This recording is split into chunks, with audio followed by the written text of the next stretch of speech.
Do you want to dance?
Do you want to dance?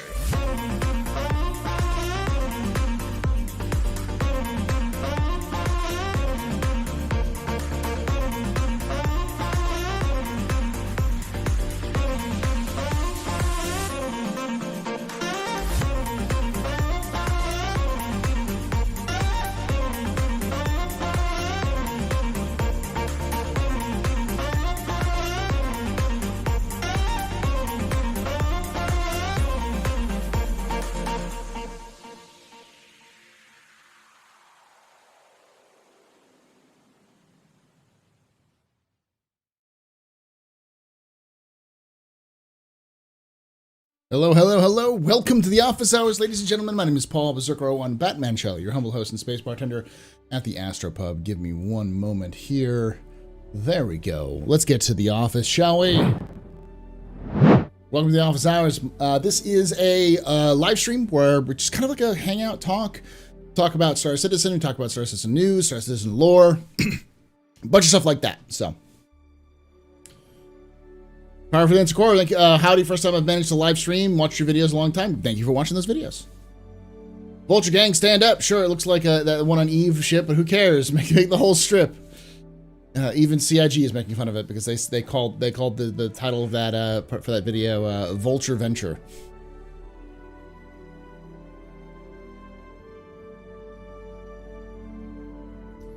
Red Phased Kitten, MGL, Sparkplug, Tyler, Crom, how y'all doing? Turn off the giveaway. Go. I'll try something real quick.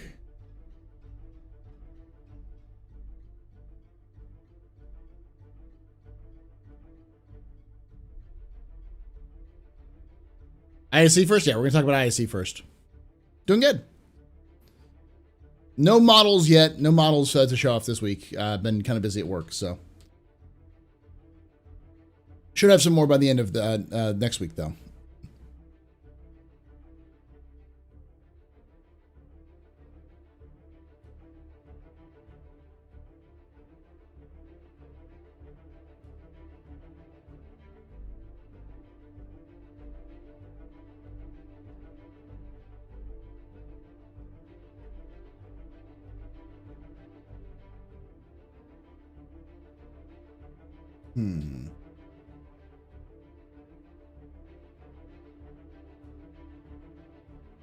Checking one thing real quickly. Hold on.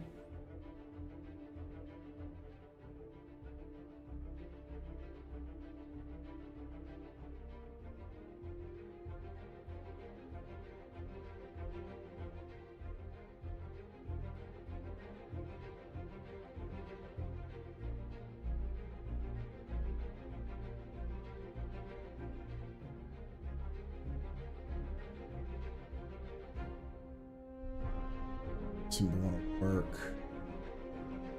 I'll have to play around with it later. You're gonna be short one Messer fan for about 10 weeks as I venture into the depths of the Navy. I'll need to fill me in what happens to CitizenCon. Will do. Enjoy your deployment. I'm sure you won't enjoy the food.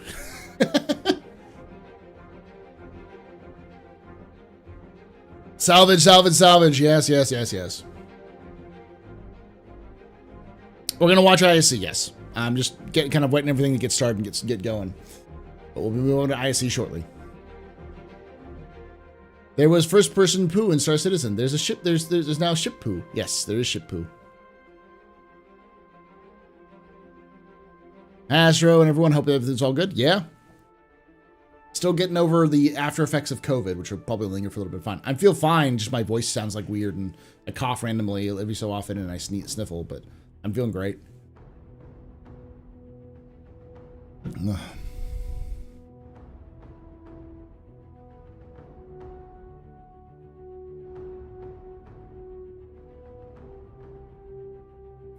So diving right in, talking about the Vulture, they showed a merchantman said eject, and it looked like it was cruising, crushing salvage into cubes. Okay, they showed a mechanism that said eject. It looked like it was crushing salvage to cubes. We're gonna get pull these scrap cubes out to sell and trade. Yeah, we'll show you here in a moment because they actually have a little bit of this, a little bit of that already. We'll go over what it means and such like that.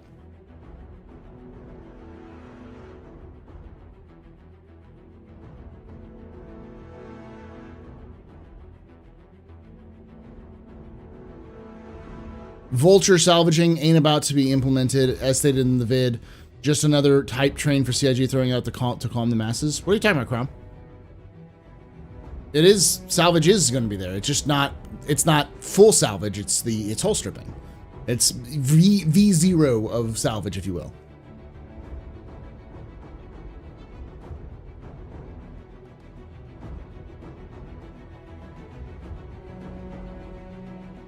Hey, Mackin.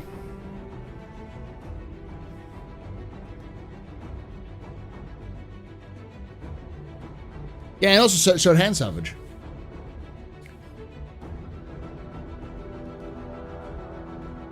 I never understood the concept of people going like, hull stripping isn't salvage. Yeah, it is. It's literally ripping the skin off of a ship to use for parts. Salvage.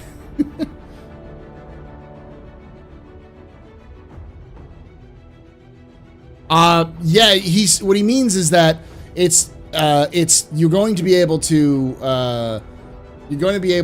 salvage the whole scraps of it, but you're not going to be able to salvage the superstructure in version 1.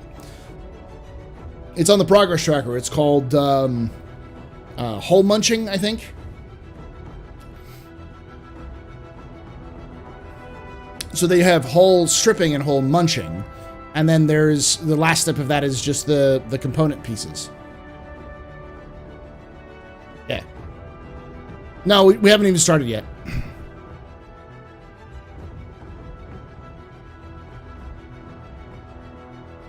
Yeah, no component reveal yet.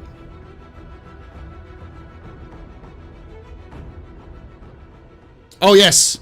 I am a big fan of beams. For those of you who've never seen this or maybe only watching me live for the first time, I am a big fan of Beam Citizen. I love it.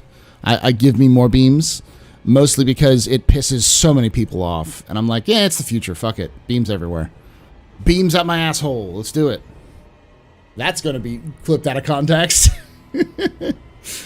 Poo beams.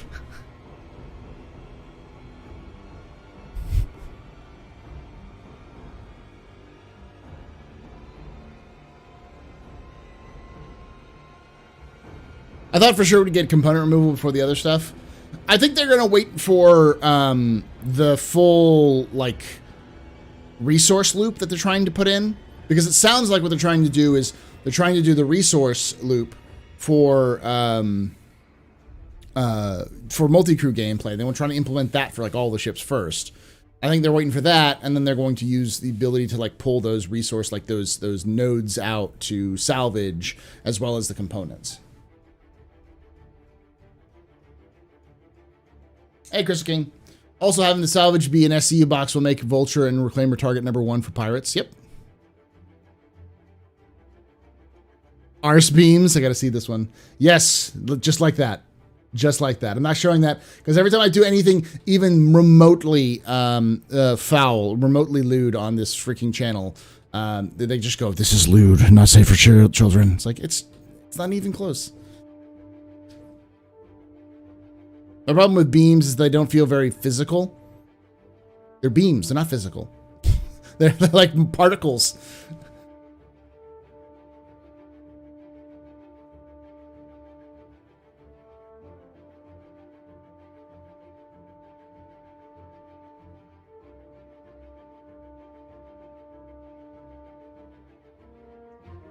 Exactly.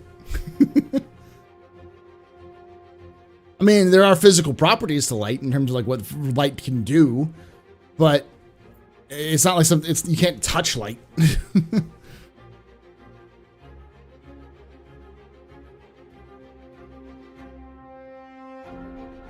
All right, giving it another 3 or 4 minutes, then we'll get started with the ISC. How y'all doing?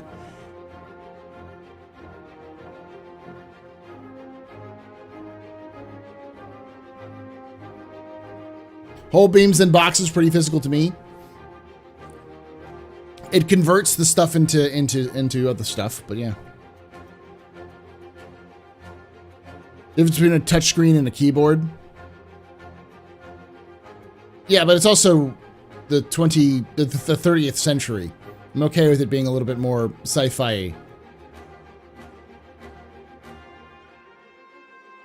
It's bouncing you off you all over. Just don't ask Schrodinger whether it's a beam or what was it? It's either particles or a beam, right? Let them eat beams.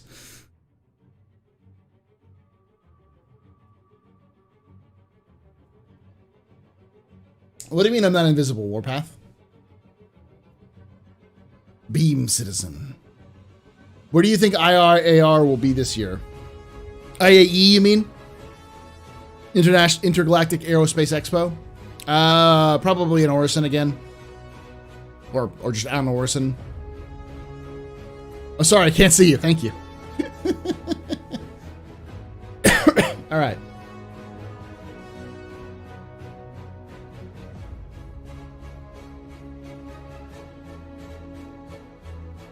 I don't know if we'll see it on Uncorp. It'd be interesting, but I don't think we're going to see it.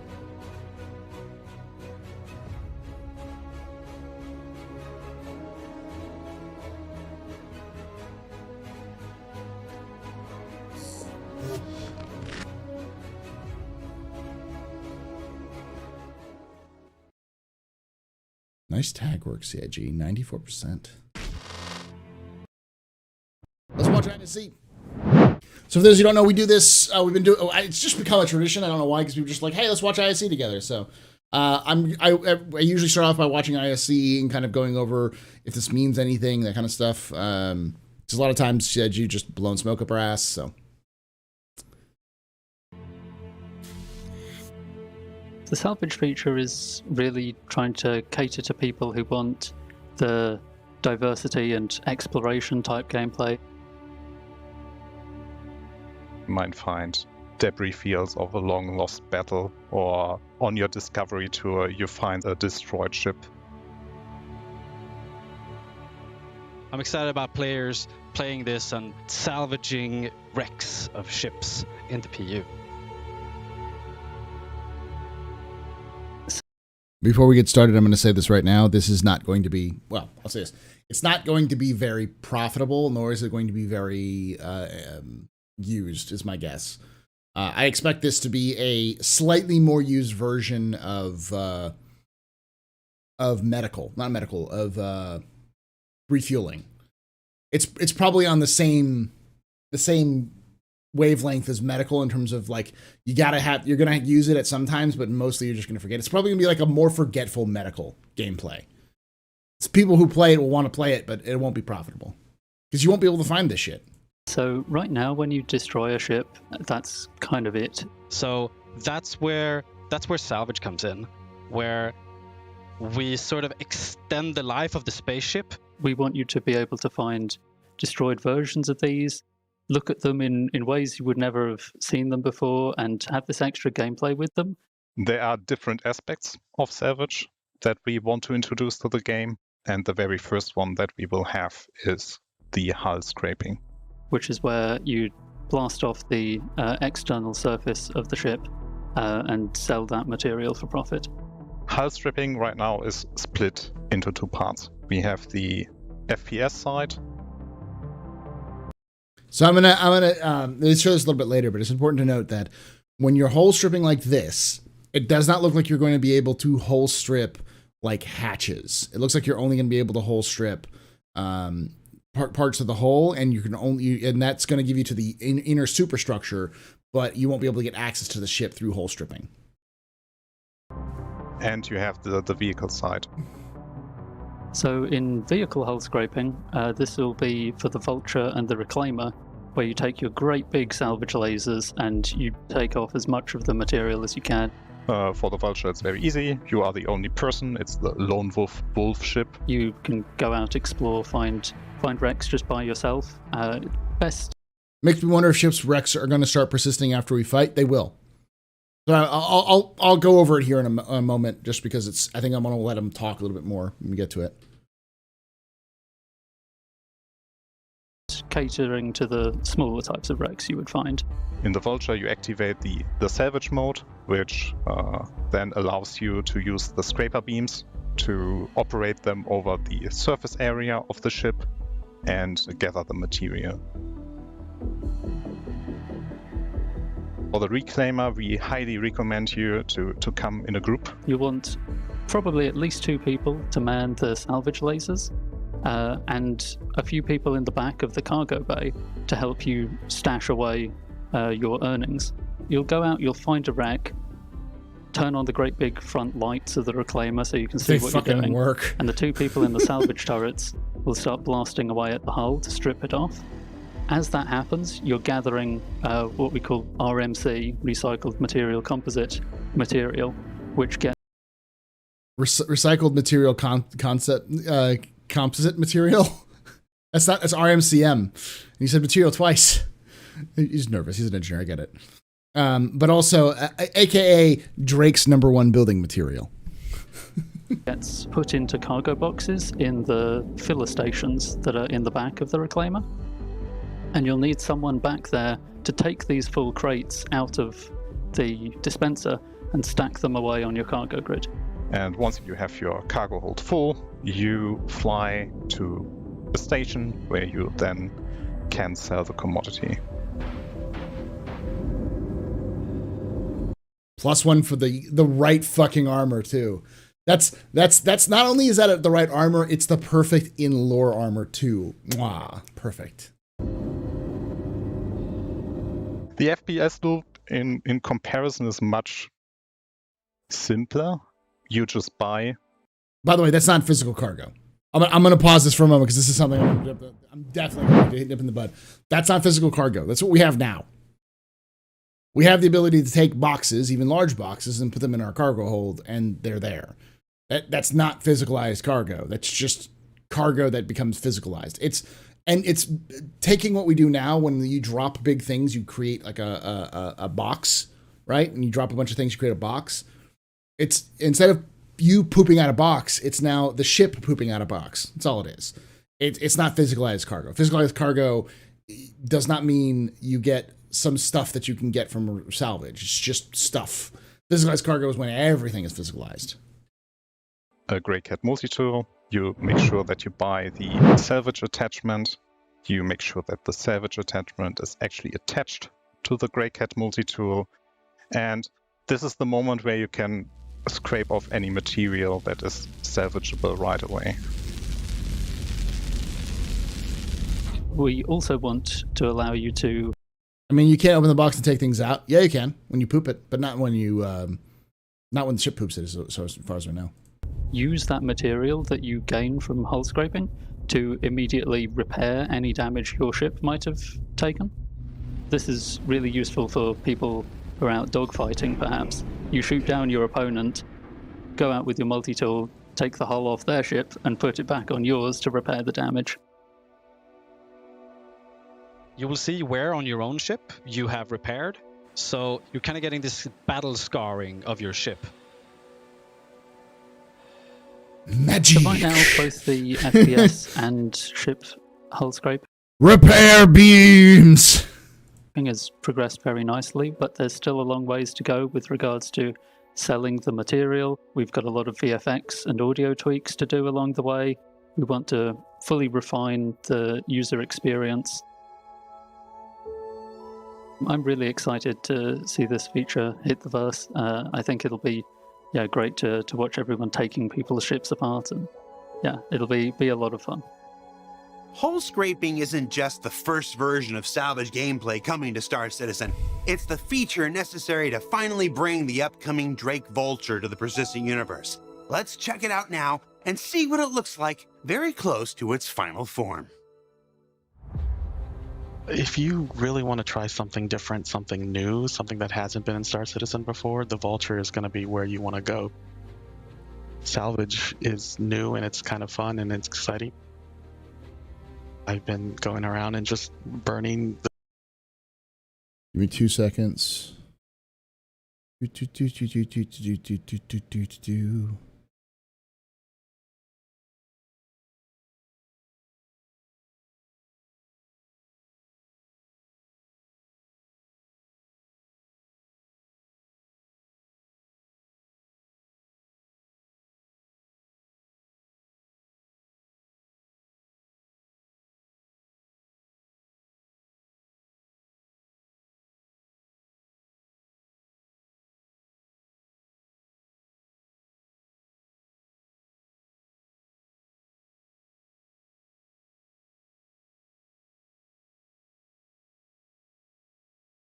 Yeah, I can't seem to improve the brightness at all.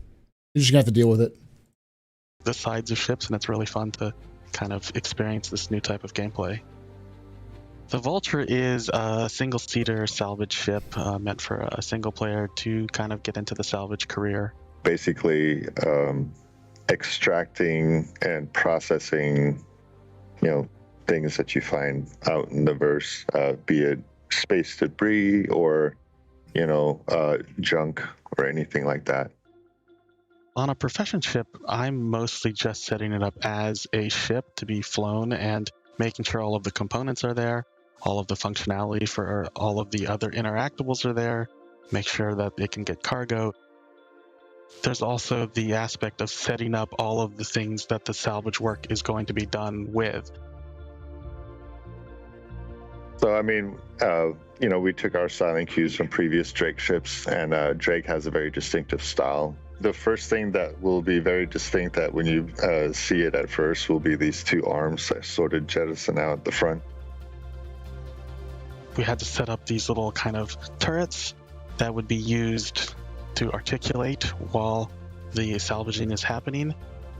There are two ways to enter. One from the side, you climb up a ladder and then you can access the cockpit. Much like a combine would or a construction vehicle has a basic looking style ladder, which kind of adds to the whole look of the construction vibe and everything. And also it helps with a sense of scale in the ship, I think. Or you can go through the back with a ramp and then you'll access the cargo hold.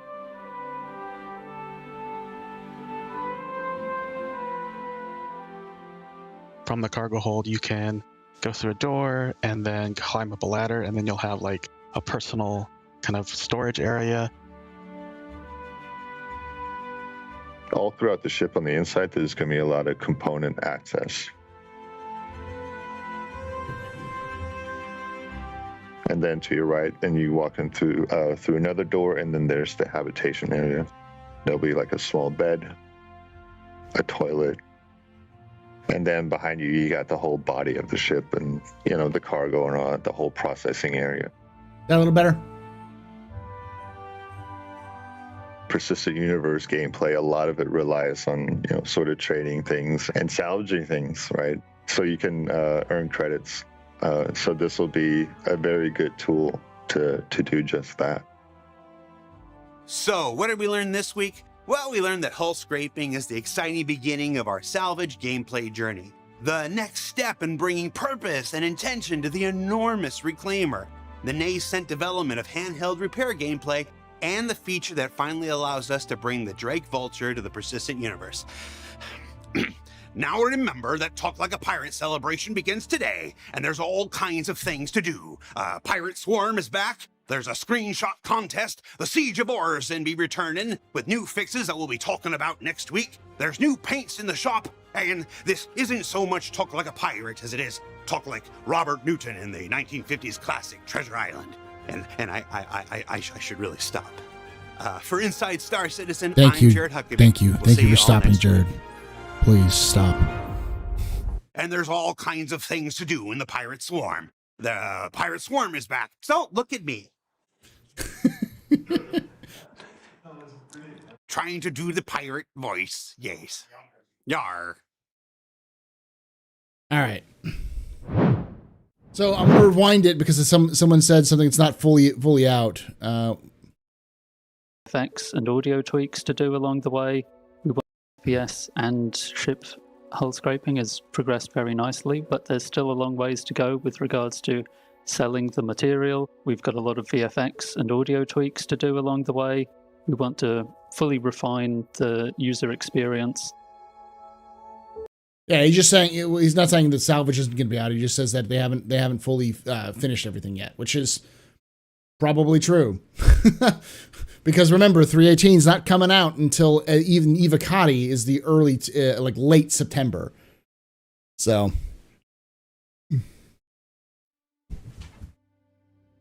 Yeah, Pirates Swarm never left, yeah. See, Drake, even the Vulture has a toilet. Why doesn't the Cutlass have a toilet, Drake? Because the Cutlass doesn't need a toilet, because it's already that good.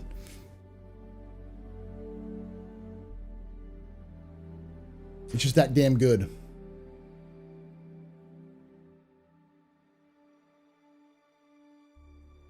You can use Swarm in person, like in single player.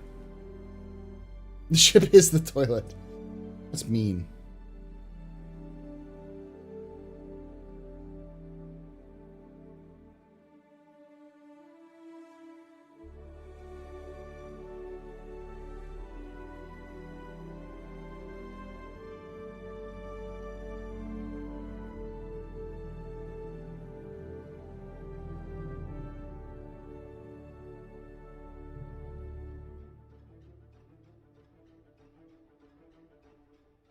Cutlass, just poop anywhere.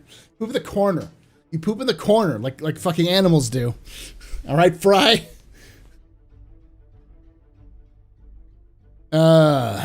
So the answer is a couple things to come away with this. This is me tooting my own horn because I'm a weirdo and I like to toot my own horn online in public. Is we've been talking about this stuff since like March. Here at the pub. Office Hours, we've known, those people who've been watching Office Hours have been known that about this stuff since like March or April of this year. They've had this in-game working like this for months now. It was built for Squadron 42, and then they moved over to the PU. That's why they're having issues right now. So it's been working fine. It's just they haven't gotten all the PU functions in yet.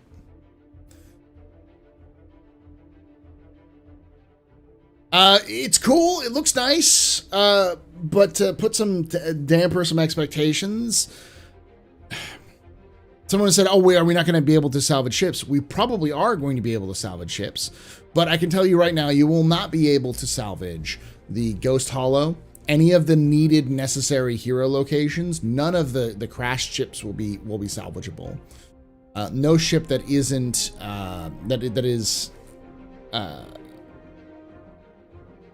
it's like a prop will be salvageable.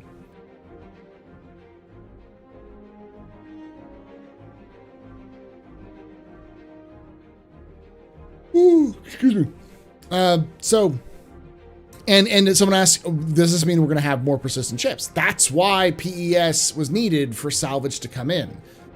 Persistent entity streaming, aka persistence, needed to be in the game in order for salvage to even be possible. Because right now, there's no fucking way that you could salvage anything. Ships despawn too fast. Can I salvage people's ships in their hangar? No, because you won't be able to pull out and use your multi-tool in the hangar.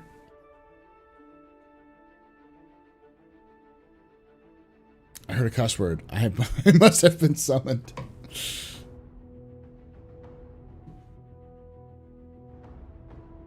And it won't be everyone's cup of tea, but I'm really looking forward to try it. I'm sure it'll be fine. I just want to make sure that people have the right expectations for it, because I think a lot of people have set way too high of expectation on what they should see from salvage, and like oh yeah, salvage is coming out. And the answer is, we've known for months that it's not going to be a full salvage. It's just hull stripping, and which is salvage, but it's like salvage tier 0. And hull munching is next on the block, which will happen sometime, this time next year, about probably 4.0. And we'll probably also see, then we'll see like components selling sometime around that, maybe a little after that.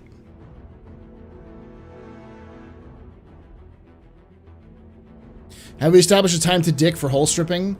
Not yet, because we haven't seen it in game yet, but you'd have to be able to leave a landing zone and get past an armistice zone in order to even pull it out and start drawing dicks. So it's probably at least 10 minutes, but with Star Citizen in its current state, probably an hour on average, because it takes an hour between bugs and other bullshit to even get to your fucking ship.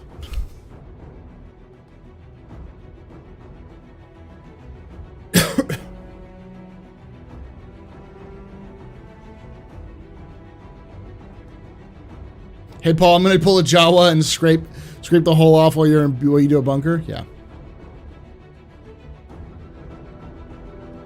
You can't get out of your hab and down to the tram in 30 seconds. All right, there's no way you're doing that. Yeah, I think shields will prevent hole scraping as well. I don't think you'll be able to get through shields with a hole scraper.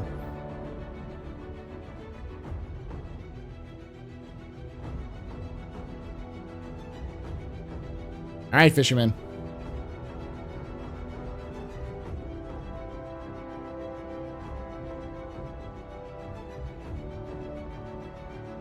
Yeah, I did. If that was an innuendo, I did not get it. People spend hundreds of hours watching power washing YouTube videos, and Power Wash Simulator is a hit on stream. I think people will be fine with just hole stripping for a while. No, I think it'll be fine. It's just not going to be profitable. And if there's anything that this community has taught me, if it's not profitable, then it's not fucking fun, or they're not going to bother doing it. Because this community is obsessed with winning, which is making as much money as possible. Just Google how to make $1 million in Star Citizen, and there are tons and tons of videos out there and guides with millions, well, maybe not millions, but hundreds of thousands of views. For just guides on how to exploit the system to make some, like how to dupe stuff and other kind of thing.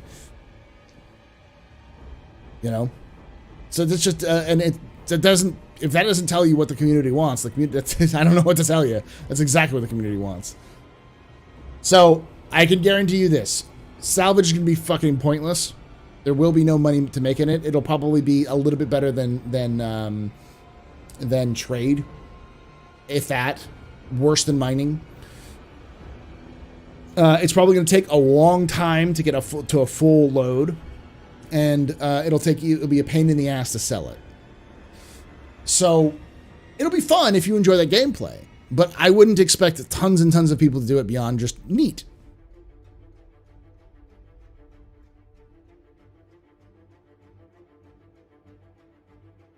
Yeah, that's what I said. It's just like refueling. It's going to be better than refueling in the sense that at least it's something you can do.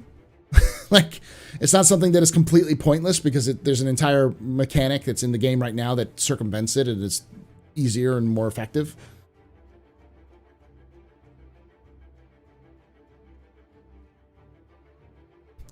Hundreds of guides must mean a well-balanced grind. Yeah, no. Do we think you can affect the economy with raw material? No, not in this current. But there's no economy for the Star Citizen game right now. It'll be useful out in Pyro when you get in a fight. You need to repair your ship for fire port. Exactly. It's useful for Pyro. Same with like refueling. Refueling is useful for Pyro. I need to emphasize this because it's really hard to emphasize this, but Pyro is 3 times the size of Stanton. 3 times the size of Stanton.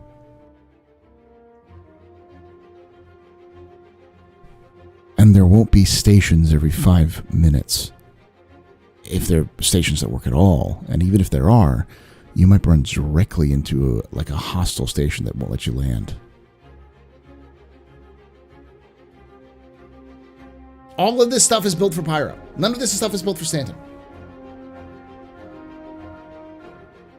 Your mom is 3 times the size of Stanton? Yes, she is. In this economy? Yeah.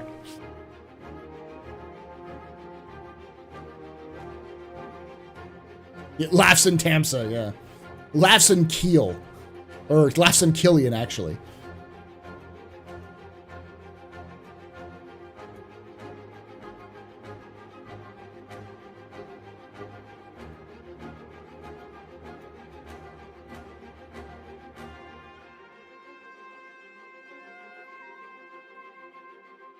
I don't know the Vulture, but I'm kind of not looking forward to salvage gameplay, if that makes any sense. I mean, I kind of get it. Like, effectively, what I'm doing is what I want to do is VIP transport missions with smuggling on the side, and I'm not looking for those transport missions coming in. It's not what I actually want to do. How far is Rune Station from the Stanton Jump Point? It's right next to the Stanton Jump Point. Last I checked. But we don't really know because what you see on the star map is not correct. The star map hasn't been updated since 2016 on the website. So it's correct for 2016, but any changes which have been since then, which have been extensive, has not been updated yet. So we need a toilet for our cutlass at this point, Paul. That's the point. Like, you're not going to get a toilet in the cutlass because the cutlass is not designed to handle long-term travel. It's not a long-term ship. The cutlass is a short to medium range patrol ship. You don't need a toilet because you're not supposed to go far enough away to need a toilet.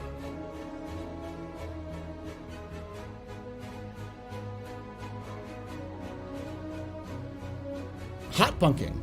Yupan, hi, hot bunking. It's a local commuter, yeah.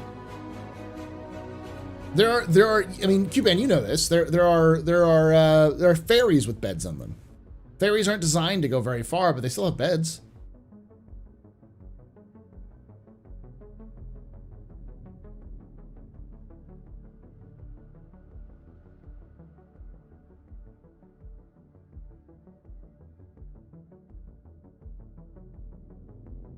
Ferries also have toilets. Yeah, but ferries are also not made by Drake Interplanetary. What are your thoughts on someone manually needing to move cargo into the reclaimer? Makes sense. It's a temporary solution to the problem, and they'll fix it long term. And they may not fix it long term. They may require someone to do it manually. Why? CIG wants multi-crew gameplay. They want to force you to play with other people. Deal with it. Like, I don't know how many times I can shout into the wind that AI and NPCs or AI blades and NPCs will not fix your fucking problems. You're going to need to make friends. This is an MMO. Do not buy multi-crew ships if you don't want to play with people, because you won't get to play with people. You need to have that. Yeah, it's complexity of a bed versus the complexity of a waste processing and removal. Yeah.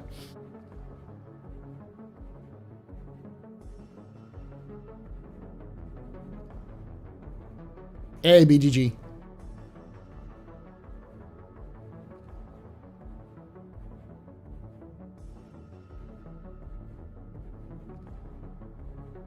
The Cutlass actually used to have a toilet.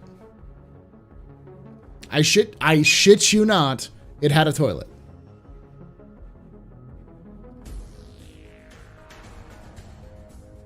And then when they did the rework, they removed the toilet.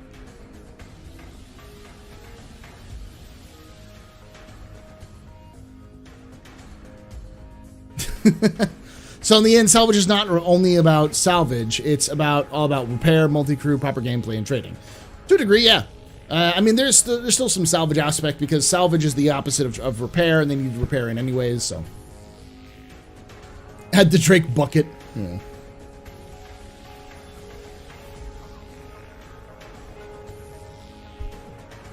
Don't tell me what to do with my javelin. I have no friends. What do I do with my Kraken and Idris? I don't know. You've made some terrible mistakes. I don't want to play with other people. They can't be trusted. Says the man who plays with his son. It's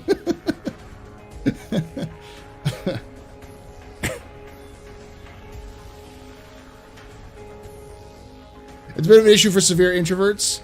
Then just don't play with larger ships. Play the smaller ships.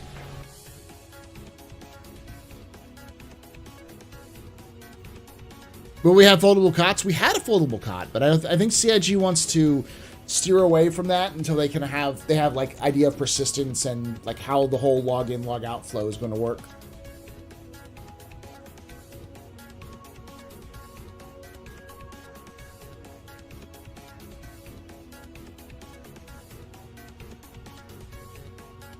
Manually moving cargo is great. It's one of the most important logistics that is still missing in Star Citizen. Yes, but what we're seeing with the Reclaimer isn't physicalized cargo. It's just an upscaled version of what we have with players right now, which is when you drop an item, it doesn't become that item, it becomes a box. Same idea. It's instead of dropping a box, it turns the goo into a box, and then you pick the box up out of a processor and throw it into a cargo hold.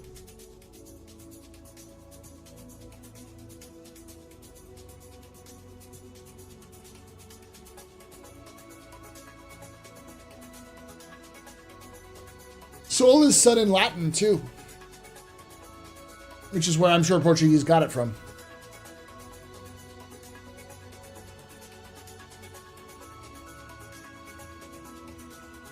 Sol is also the sun in Spanish. I don't know about French. I think it's the same. And tierra is earth in English. And I think it's terra is earth in Latin, but it's like soil is what it means.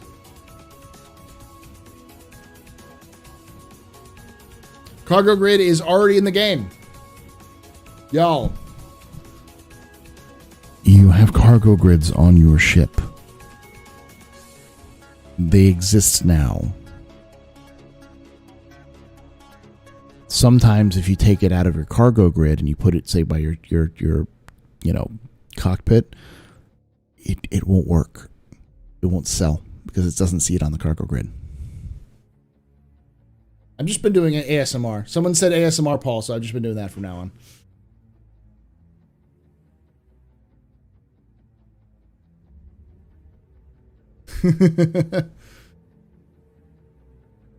Yeah, if you want to sell something, it's got to be on the grid. So the grids already exist. In Brazilian Portuguese. Do you think create a box by magic when you drop in equipments will stay? Yeah, I'm okay with that. I get people. Some people are going to go be like, my immersion, but it's like there's a certain point where it's just like it's not practical to try to model out exactly how cloth physics would work when you pulled out a shirt in your hand. And it makes no sense to animate you pulling out a shirt from your freaking backpack because it doesn't make a lot of sense.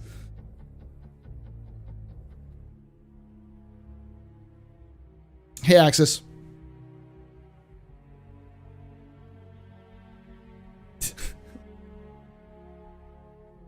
Mom, can we have cargo grids? We have cargo grids at home. The cargo grids at home burning dumpster fire.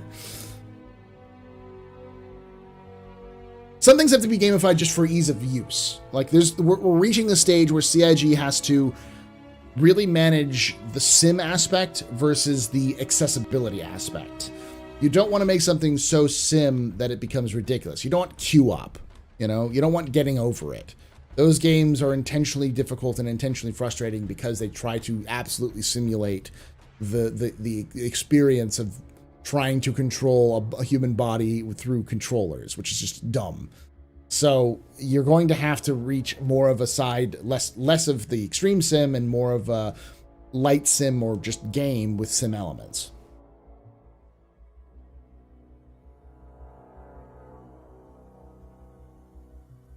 It has to be fun.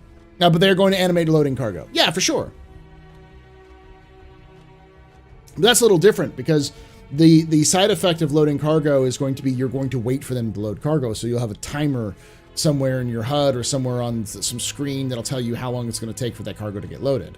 So while you're waiting, they'll just animate people moving boxes in and out of your ship.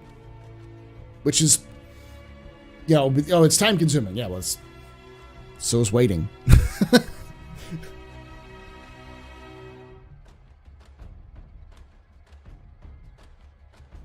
I do want Hard Space Shipbreaker. Yeah. I don't think we're going to get Hard Space Shipbreaker for Star Citizen. We're going to get Hard Space Shipbreaker Lite.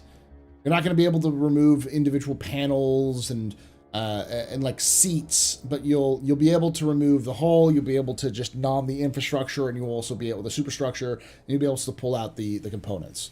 It's much more simplified.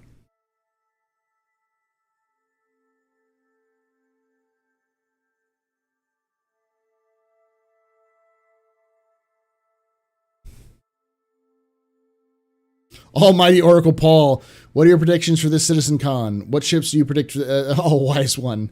I am Lorstradamus. I will give you a vague answer and claim I'm right after the fact. All hail me. Animate loading, if you pay for the service, right? Yeah. That's not going to be in version 1. Version 0 is just going to be a fucking timer. So CIG has not shown us anything about cargo refactor. 0. Nothing. Bullseye. Egg. Big old egg. Nothing. So we don't know if it's going to come in 318 or not. We've seen no evidence that it is, other than them saying it is. And the only time they ever talked about it was when they showed us a HUD elements, which looked like they were prototypes, early sketches of how they're going to make the app on your Mobiglass work with cargo loading.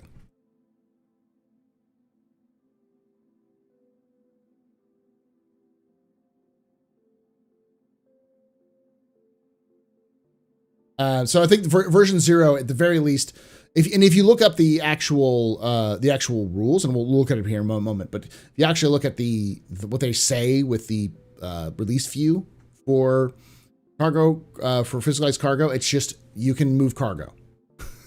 Cargo can be moved around. It doesn't say anything about loading or unloading. It doesn't say about anything. So my guess is version 0, if we get it with 318, is just going to be it spawns in the cargo physically rather than being the mystical boxes we get now, and you can remove them if you want to. But otherwise, you can fly. Basically, it's the same mechanic as we will have in the future, with maybe a timer added for loading.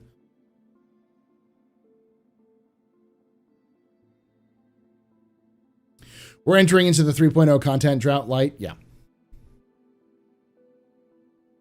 I like most panels. Yeah, I wouldn't expect much of anything. I will tell you this. I don't know what ships you're getting for Citizen Con, but we almost always get a big ship and a small ship. I wouldn't be surprised if we got a big concept ship for like a combat ship and a small ship for like a salvage or medical or bounty hunting, something that's going to be coming out soon. So we've been thinking about it. Didn't you say that they're working on many ground vehicles in the future? Yes. They said at one point they want to make 100 ground vehicles in the game at the minimum. We also know that there is a new ground vehicle it was talked about in the monthly report. They have a new ground vehicle that's unannounced that's been finished. So that'll be released at CitizenCon. And another ship that's being released that's being done. So we'll probably see a ground vehicle and a regular ship and then a concept ship. Lore question now. You will make a video on the Cousin Crow thing. I might do that for Saturday. I have to sit down and kind of write out the script. But the Cousin Crow stuff that's been out in the Jump Point for a while. It's an interesting story, though. His story of being a criminal, living on the border of the abandoned space, and going clean, getting a job with Drake, and then that job getting him a job for working with Crusaders. Pretty cool. Salvage Rover, maybe.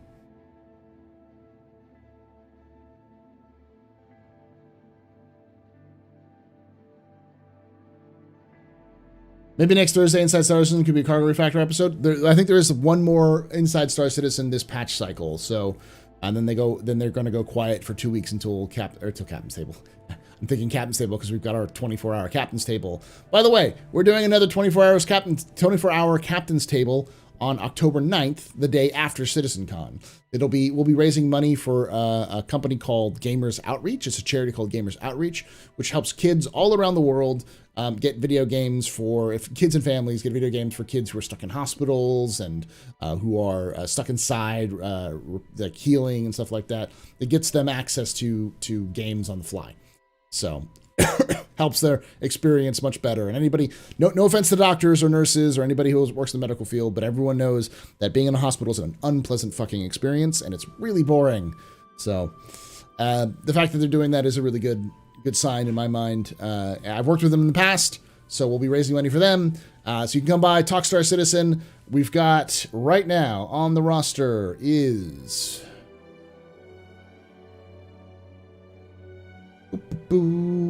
Commander 1004, Darj, Atira Kel, Astral Gemini, Hey It's Nick, Trees 3001, Humek, Griffin Gaming RPG, Eris from the Relay Podcast. Then we've also got a couple people who are not quite fully there yet. Fist and Jawa, Nazarus, HC Vertigo, Loken, Croncy. So it's going to be a big old fun time.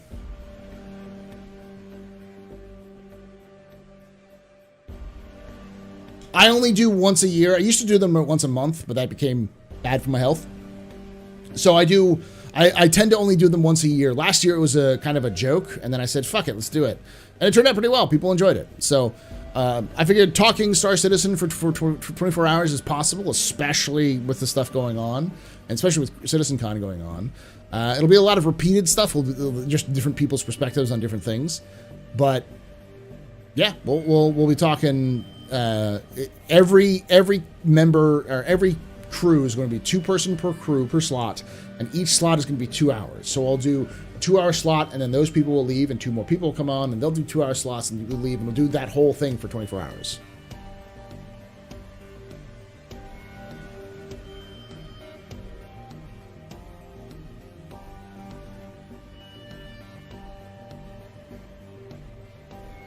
Hey, Eric. Yeah.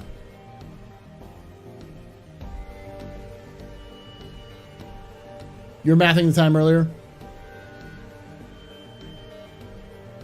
Oh, Diablos is going to be on there too. Diablos is actually going to be on the show today. Saturday. His Sunday, our Saturday. The Captain's Table this week is going to be myself, the Space Coder, and Diablos, and we're going to talk about customization in Star Citizen. We're going to talk about skins. We're going to talk about loadouts. We're going to talk about improving performance. We're going to talk about clothing. We're going to talk about armor. We're basically going to talk about what CIG does right with customization, what they do wrong with customization, and how they can improve with customization. Because as everyone knows, the end game of every MMO is fashion. Fashion is the key to any MMO to make players feel like they are themselves, that they are unique, and that they are, playing a character rather than just being a generic dude with the best meta stats. So Like what you've been doing, painting, like what I've been doing for the last week. You've been painting all your armor, Diablos. At least you don't paint, at least you paint macro scale, not micro scale. Oh, who has the night shift? No one has the night shift yet. Right now, we've got 7 a.m. to 9 p.m. on the day covered. But I'm probably going to reach out to my friends in Aussie land and in Europe to help me out with that one, because Aussie land for them, you know, 1 a.m. my time is late evening for them, you know.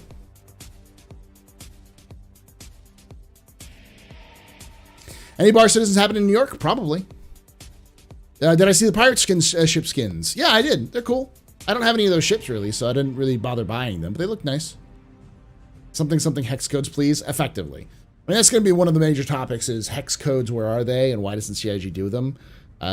Because one of the things, and I know why, I can tell you the answer right now why they don't have hex codes. Because it's not a priority, A, and B, if they do them, which they should, if they don't, it's a mistake, they're going to want to do them at very specific locations, like Cousin Crows. There'll be specific, you know, think of the paint and spray for GTA. You'll have to go to a very specific location, get a very specific shop, and pay for some very specific in-game customization options. So painting colors will be expensive. We're going to go over the roadmap update. Was there a roadmap update again today? If there is, yeah.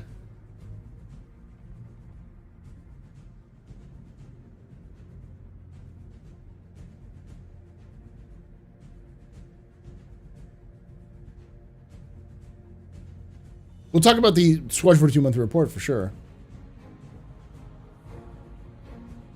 Oh, that was a roundup. Let's see if there's anything. Holy shit, there's a lot more.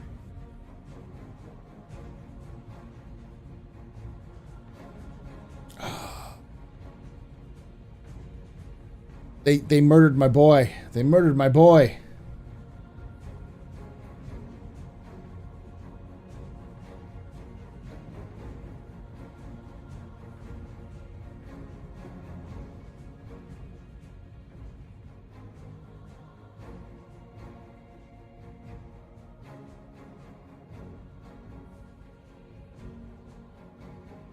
%, huh? 80%. Oh, okay. Now we're going to have to go over this.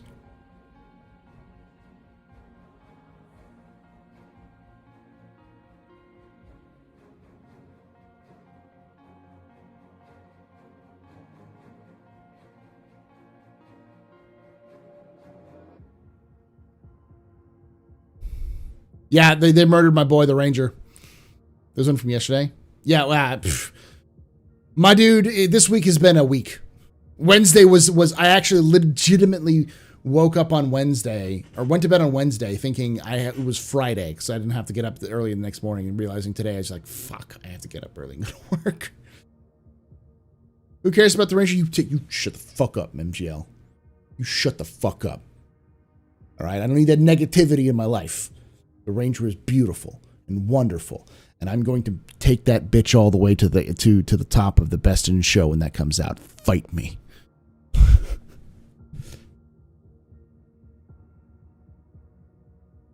Where'd you see that, Dilson? We'll talk about that if that's the case, because that was my theory that they've been avoiding the shit out of cargo refactor. It's been like, yeah, they're going to remove cargo refactor. Apollo is more important? Fuck the Apollo. We already have everything that Apollo has. It's not important. We need a fucking space bike. I want my Akira bike, god damn it. Hey, Kalsar.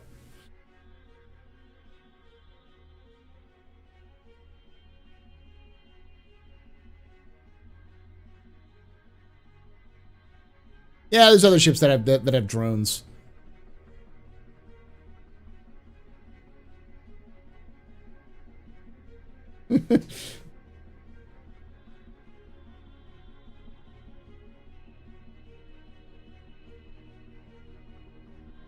I need a hog. I need to shout, Tetsuo! At the top of my lungs at a giant kaiju monster thing. All right? I need to be able to ride a motorcycle, to ride a motorcycle down an airport, an airstrip, and see a Gladius take off of it while I'm riding by it. Hey, Red Barbecue. Two wheels tech is hard, which is why it's more important, because it's detailed tech about doing two wheels. The other thing I saw on Spectrum was that there's still planned 318, and there was a review meeting coming up, so people took that as definitely coming off. So we'll see. I mean, here's the reality. 318 is going to shrink. They bit off a lot more than they can chew with 318. They have to get it out before the end of the year, like I said they would, because CIG needs to hit dates, because they need to make fucking sales goals. And before anyone goes, well, they've already made blah, blah, blah, blah, blah, blah, blah, that money is gone. All that money is gone. They are dangerously close to running out of cash. That doesn't mean that they're going to close down tomorrow, but it means that they need to keep an ingest of a certain amount of money per year in order to keep the lights on.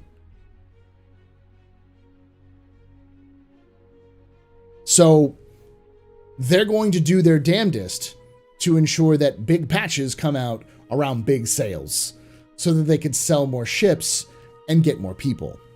That's just their business model. That's always been their business model. It's been more poignant recently because they purchased 2 fuck-off giant buildings. And they decided to hire 1,000 people.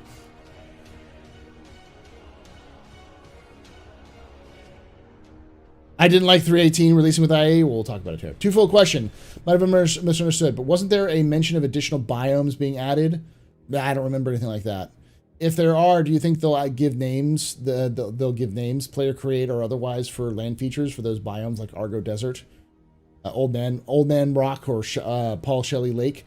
No, I think they might eventually give those things names, but we'll see. But we haven't seen more additional biomes being mentioned, except for you know,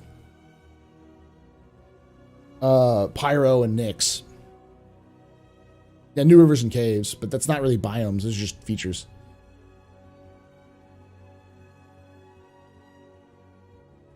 What do you think the revenue will be when Star Citizen's released? I remember them saying they will stop selling ships. They're not going to stop selling ships. If anyone believes they're going to stop selling ships, they're high. CIG will keep selling ships, and to keep their word, they're going to sell them as ship packages, and that's it.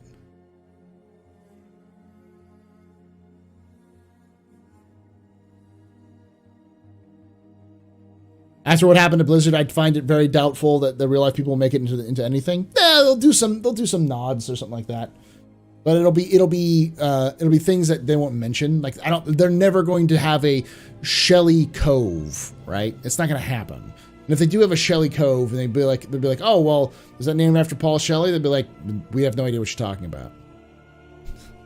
Because they'll invent some person named Shelley in the lore that's actually named after. It doesn't matter if it's, and it may not even be named after me. Maybe it's named after Lord Byron Shelley or Mary Shelley. Any of the other Shelleys that are popular in the universe. Both are very important people, especially Mary Shelley, the mother of all science fiction. So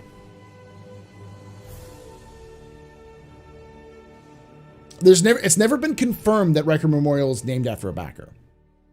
It's never been confirmed. I have found zero evidence that Riker Memorial was named after a backer, other than the German community saying it was.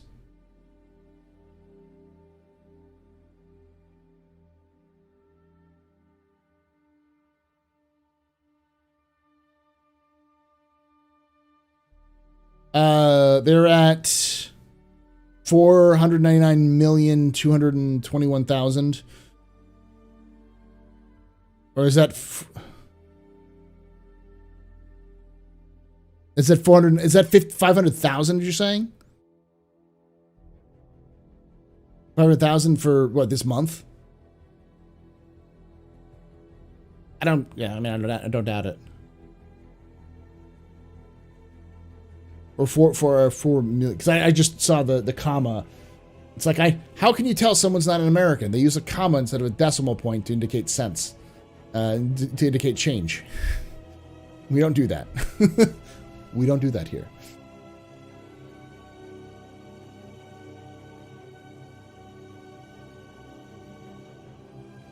Although they did make it a memorial or mention in-game for a backer, no evidence. I've never found anything of it. I've heard it mentioned, and I saw this German community got really, really teared up when they found out the name. They're like, thank you so much for naming it after a backer. But I did not find any references specifically that it's named after a backer. I thought Sandy tweeted a statement about it naming the spaceport after that backer. Never heard of it. I didn't see any tweets like that by Sandy either. If you can find it and show me, that's great. But I couldn't find, because someone asked me to do a lore piece on Loreville, and specifically, well, for the Hurston series, which I still got to finish. So I could, and then talk about the Riker Memorial and what it was named after.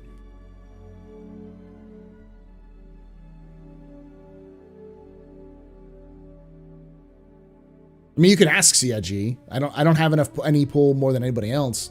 They won't tell me. I have petitioned Paul for a crypt of the fallen citizens and star citizens. I'd like to see, a crypt of fallen citizens, like a war memorial with lists of backers who passed away. Or even then, just make a war memorial and then populate all the names with the backers.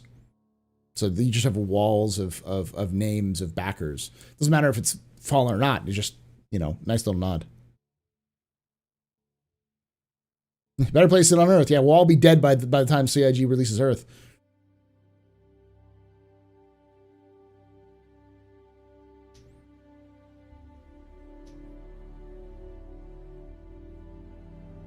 Longtime backer who's sadly no longer with us.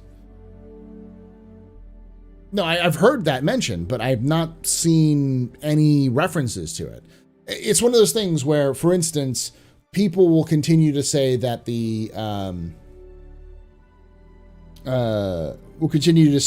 like Chris Roberts said there's going to be Kung Fu in the game. But Chris Roberts never said there's going to be Kung Fu in the game, just he was theory crafting about Tavaran Kung Fu, and people took that as like a literal thing. There's a lot of hearsay and speculation. There's a lot of rumor that comes around about Star Citizen, about them saying this and them saying that.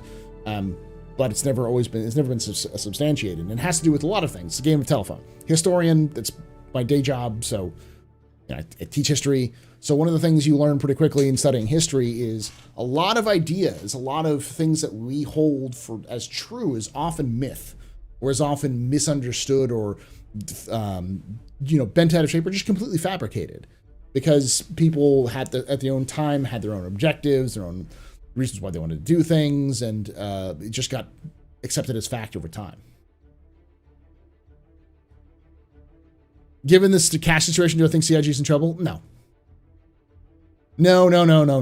Don't take it that way. When I say CIG needs to hit goals, I don't mean that CIG needs to make like X number of dollars or it'll shut down.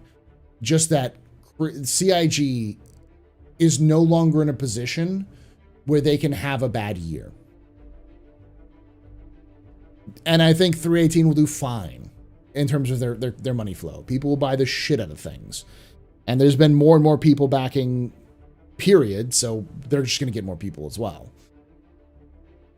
It's just CIG is not in a situation, because I don't 100% know CIG's financial situations. They have better accountants out there than I have, and are very good at making everything work. And I'm sure they've got great deals with the British and the German and EU governments for their various offices in the UK and in Germany.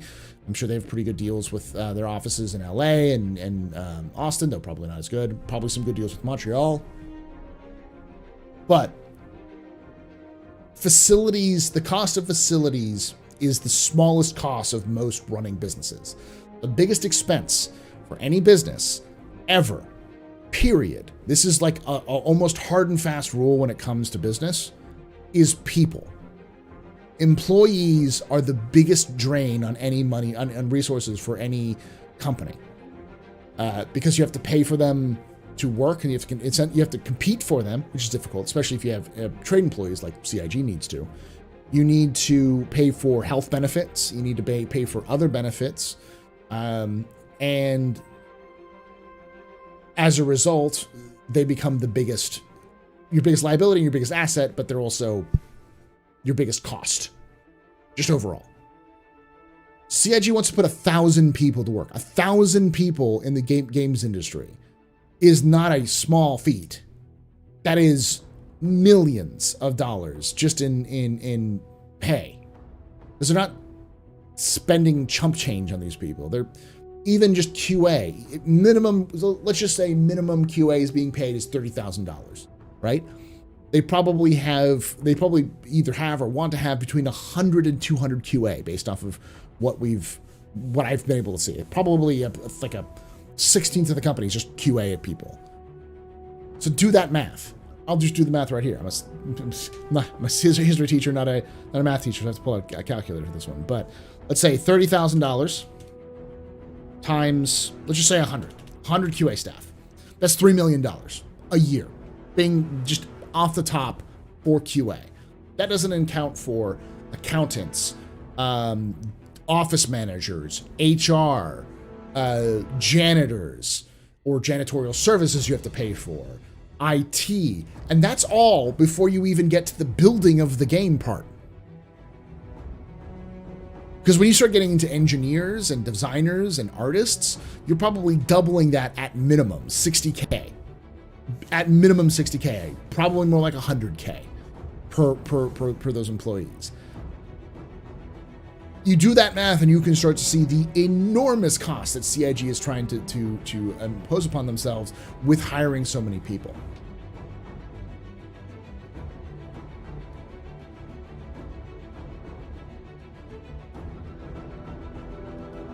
Do I care to play Star Wars 42? Oh yeah, hell yeah. I mean, yeah, electricity prices are going to go up. Are definitely going to be going up for CIG as well. But don't you go calling the Australian emo wars a myth. The War of the Bucket is a good example of that. The War of the Bucket never happened. People will spread that myth everywhere, but the War of the Bucket never happened. No evidence for it.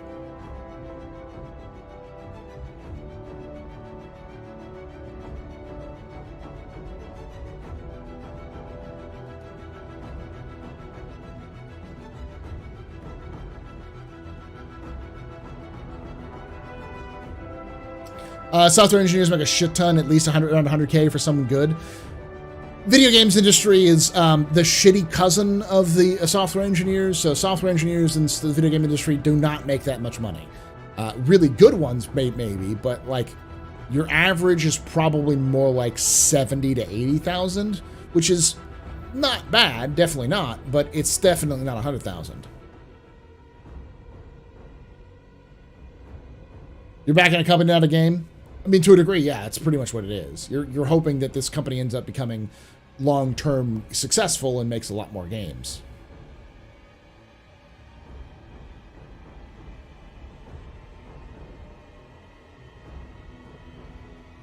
Imagine that toilet paper. Yeah. Do I believe the new office will have a big difference on development? I do believe it will. I actually do believe it will. Morale is a huge thing when it comes to any sorts of large company, any kind of large group effort. And never underestimate the morale of being able to go to an office and see everyone you work with and be able to walk to the floor where you know somebody is who's supposed to know the thing you got to do and then go talk to them in person. Instead of having to play a game of phone tag to find somebody. You know they need money when the Titan suit suddenly goes on sale. They've joked that if they really wanted to, they'd sell a Bengal carrier. Hey, G-Sharp. I want that's Squad 42 lore. You and me both. Look at Russia. Their morale is so low, they're getting kicked out by Ukraine. Well, that's their equipment, yeah. Bengal would sell, yeah. But so yeah, so that's what I mean when I say CIG has to convert. They have to make money because they have no other choice. Are they making good money? Yeah, every fucking month, just about every other month has been, only 1 month this year has not been a record-breaking month. They've made fuck tons of money, like metric fuck tons of money this year. Comparatively to other companies in similar genres and similar sizes as CIG, they've made pittance, but they've made, for them, a lot of money. So they're not hurting for cash. The problem is that if they have a bad month, if they don't release a patch for a cycle, if they kick the bucket maybe one or two times a little bit, if they have another 2.0 or a 3.0, where they just have this really bad, or the summer of 2.6.4, like that summer was fucking brutal. They have something like that, they're going to be in a lot more trouble. Not dead, but trouble. I'm an RPG GM. I would love to make a campaign in the verse. I'd love to do that as well. People have talked about it in the past. You'd have to make something that is uniquely Star Citizen for the mechanics, though. You wouldn't want to just copy paste something in the Star Citizen universe. You want to have something in there that's unique to Star Citizen, like reputation instead of experience being what matters.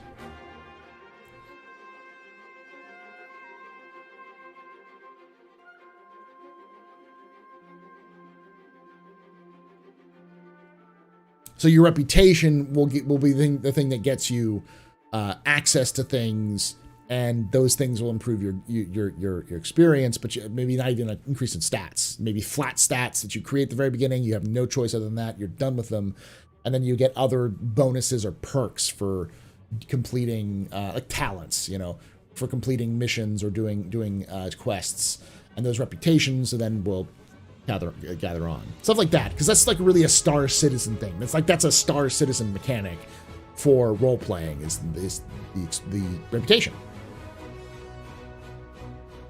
So the Drake Corsair being basically ready and them talking about it in a mystery ground vehicle, do you think they might do something like Astro Armada's Grey Cat beam concept?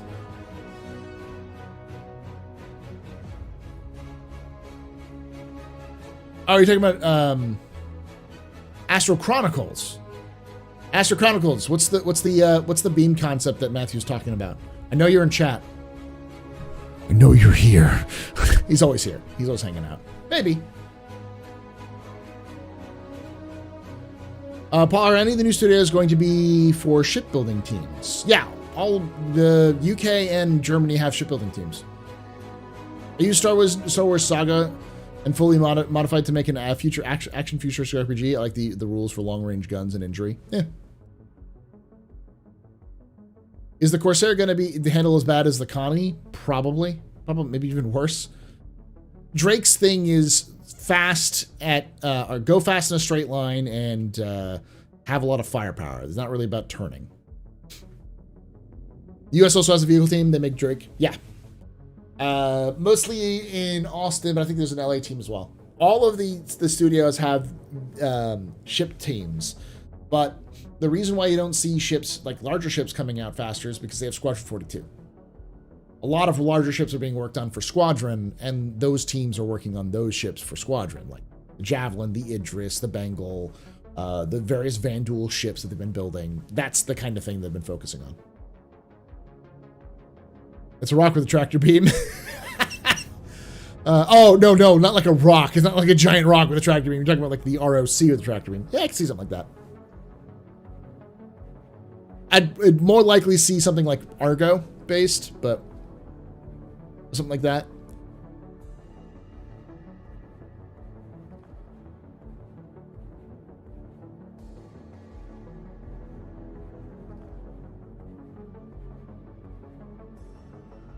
Someone mentioned something about waiting for modding. Someone asked about single player servers. I don't remember who asked that. I saw that earlier.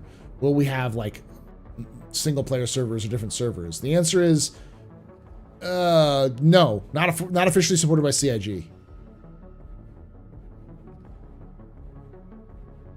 I think we'll have them. I don't think CIG can stop that, because they have created a problem. Squadron 42 and Star Citizen are the same game. I don't mean like, oh yeah, they're built in the same engine. No, I mean you can run Star Citizen on Squadron 42. You just took all the assets from Star Citizen and plopped them into Squadron 42, it could probably run. Probably not well, and probably not perfectly, and there probably some issues, but you could turn it on and walk around with some bugs and glitches. So, with that being the case, when Squadron 42 comes out, I can almost guarantee you players will take Squadron 42 and then reverse engineer it to be able to play Star Citizen. And because Squadron 42 uses the same architecture as Star Citizen in the sense that it spins up a server on your machine and then put your player into that server, what they'll do is they'll take that architecture, and instead of having the engine spin up the server on your machine, it will spin up a server on a separate machine that your client will then connect to.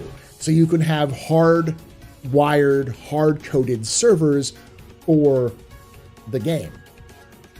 These won't be the entire universe, obviously. It might be a star system, or maybe a little bit bigger than that. But they'll use as much as they can from Star Citizen and Squadron to mesh them together. It'll be a kit-bashed, hack-ass, whack-ass job of an online experience for Star Citizen, but they'll do it. And how I know? People have done it before. People figured out a way to make Star Citizen run offline and still get all of the content that they wanted from Star Citizen, and they got like 80 frames per second in a time when people were getting 20. And then CIG patched the loophole because they didn't like people showing off that they could hack Star Citizen to do that. Yeah, Shady Phase is right. That's effectively how GTA RP servers work. Because it's the same concept. And Red Dead Online stuff. Russian, do you think Corsair will have size 2 or size 3 shields? And we already know what shields it has.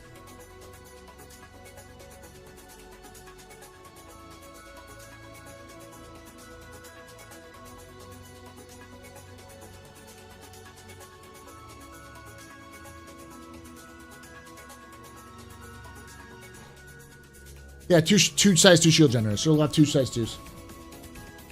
I don't think it'll get size 3. I think it'll say 2 size 2s.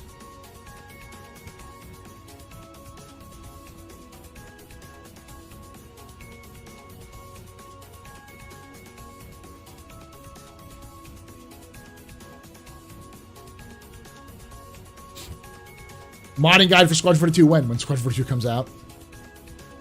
I'll get some medicine because my nose is getting all stuffed up again.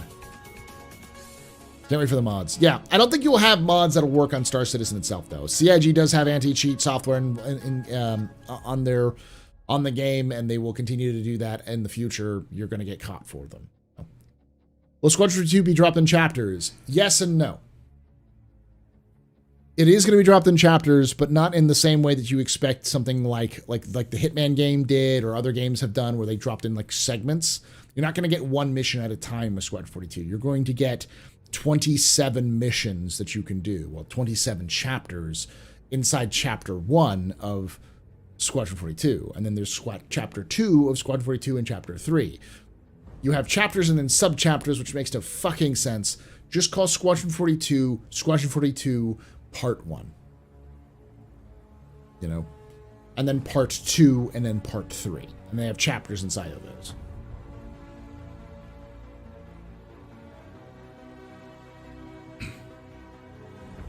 There's no indication that CIG is going to drop the individual missions as a individually for Squadron 42, and I don't think it would work for the kind of thing they want to do, because it doesn't work well in terms of marketing. It didn't really work well for Square Enix when they did that with Hitman. It was a lot of people just waited until it was all out anyways. It didn't really work that well.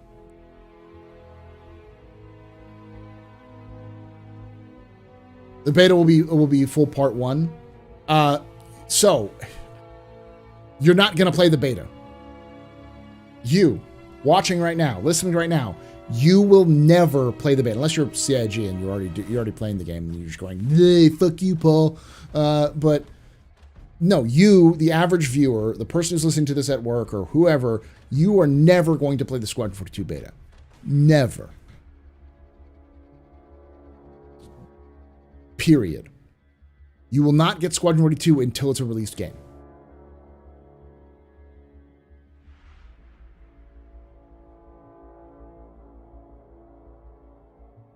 I'll bet Starfield gets a Star Citizen mod probably before Star Citizen's even released. Yeah, I mean,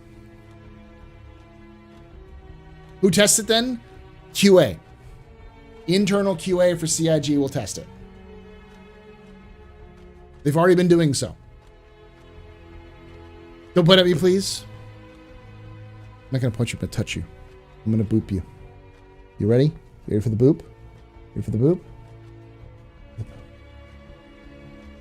Boop.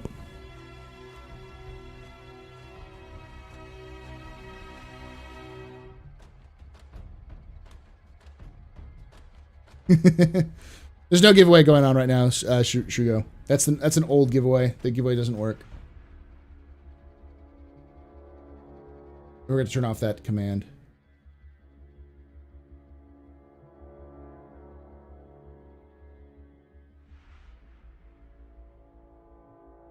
Where's my black cat? Jack's chilling.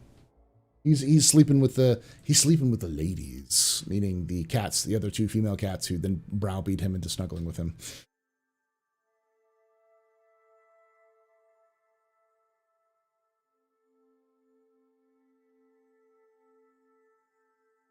Point in ASMR, Paul. Yeah. 23 p.m. and I'm being booped across the planet. You know it. What do you mean? What do you mean, Paul? Paul? I want to dream about Squadron 42 beta testing. I will. Loken, you are a special exception because knowing you will somehow materialize in front of the Manchester building and use your Jedi mind powers to go, you will let me play the Squadron 42 demo. You will let me in and play it. How you doing, Logan? Oh, and Lilu Mia got subscribed with Twitch Prime. I've been bad about that. Thank you for that.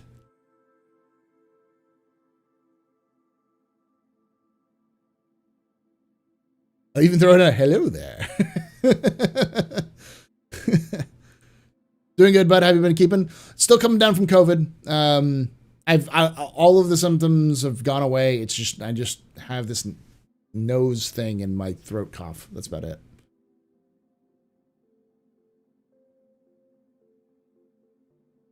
You all silly. Yes, we are.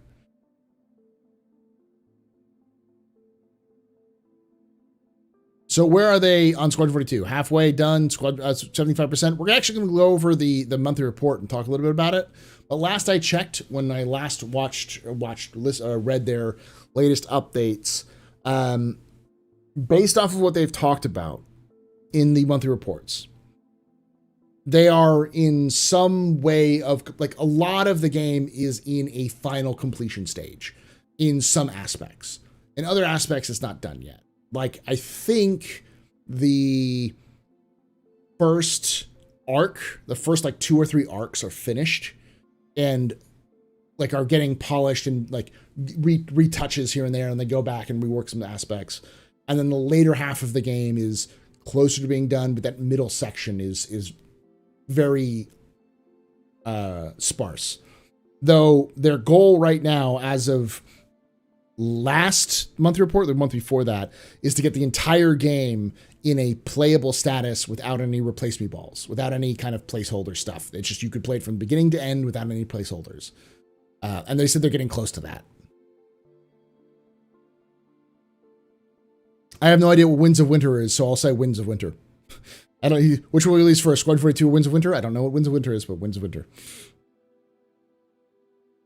Are any of the larger packs worth it? No. The only thing that's of value for Star Citizen is the game. Buy the Aurora or the Mustang or whatever package you're feeling with, and then just don't fuck with it. It's not worth it. None of the ships you're purchasing with real cash is going to be worth the actual in-game value of their ships.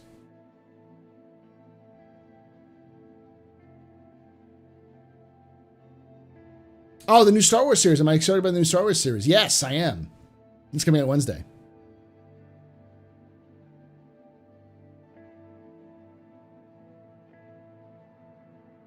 I want to fly with Henry Cavill. We might have that option. Yeah.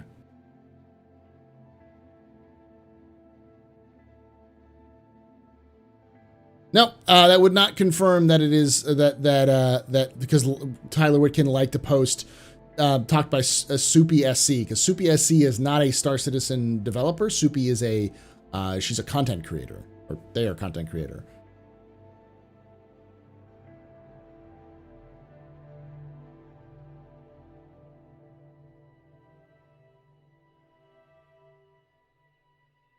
Because here's the thing.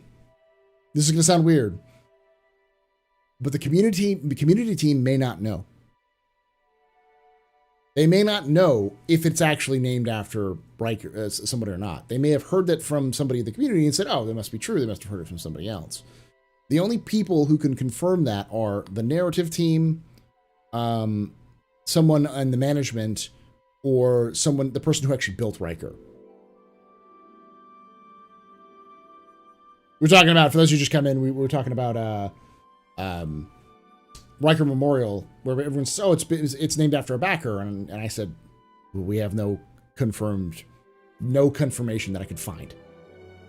Nothing I could find that said for sure it was named after a backer. Just that the German community came out and said, thank you for naming it after a backer who had passed on.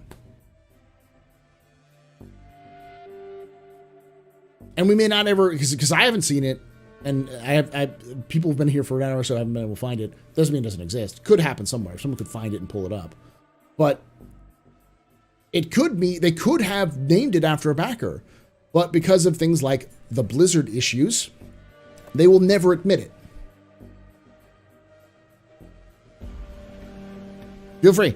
It's something I want to know too, because especially since I'm doing that Hurston series. I want to know more about that. I think it's more likely they'll never confirm it, but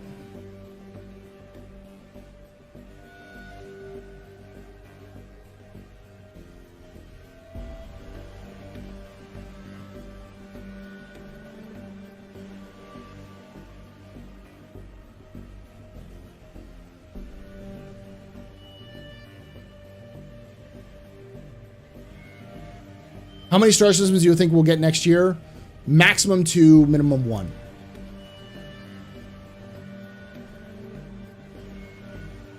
I mean, how many will we have in game? Maximum 2, minimum 3. With Stanton already existing. Paul, do you think we can expect new locations or for servers after server meshing is polished? Sure, obviously. Or do you think they'll come only in beta? I mean, new locations, like not just AU, US, and NA? No. They've even said that those will always be the 3 major hubs is Oceania, North America, and Europe.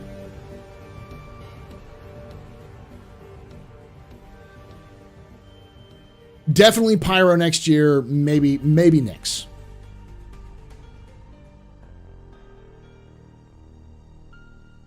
I need hard-hitting journalists. Give me pictures of Spider-Man. I'm sorry. I'll do my best, J. Jonah Jameson. I need hard-hitting journalism on whether we will eat Big Betty's Noodles ramen next year. Parker, get on it. Hey, Jordan. I watched that movie, Passengers, from 2016. It's now on my headcanon for what happened to the Artemis. I haven't seen that movie. I heard it's good, though. With work after word on Magnus, Castro, possibly Hadrian, Paul? Possibly. The line of 5 I'm still fairly certain is going to be Pyro, Nyx, Castra, and Odin. Will be the 5. So you have Stanton, Pyro, Nyx, Castra, and Odin will be the first 5 systems. They match the kind of pattern that CIG is going for. Shortly after that, I think we'll get Magnus. Then we'll get...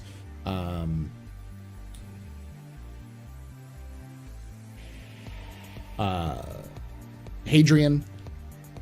And then I think we'll get Virgil, because that'll be after Squad 42. And I think the last of those first 10 systems we'll get will be Terra. And I think Terra will be the crowning achievement of the end of beta. End of beta. It'll be soft launch. Yeah, Pyro's done. Like, It's in the game. They have it. They have it working. They have the planets. They have everything in. It's just they haven't finished working on it yet. Earth will be the crowning achievement. Earth will be probably the 1.0 launch.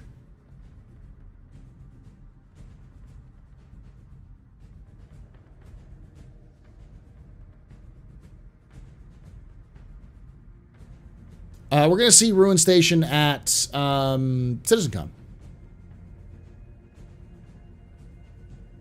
So the reason why I think they're going to do a soft launch, and I'll do this before we get into the... we got to move along because we've been streaming for almost 2 hours. No, 4.0 is not beta. 4.0 is alpha.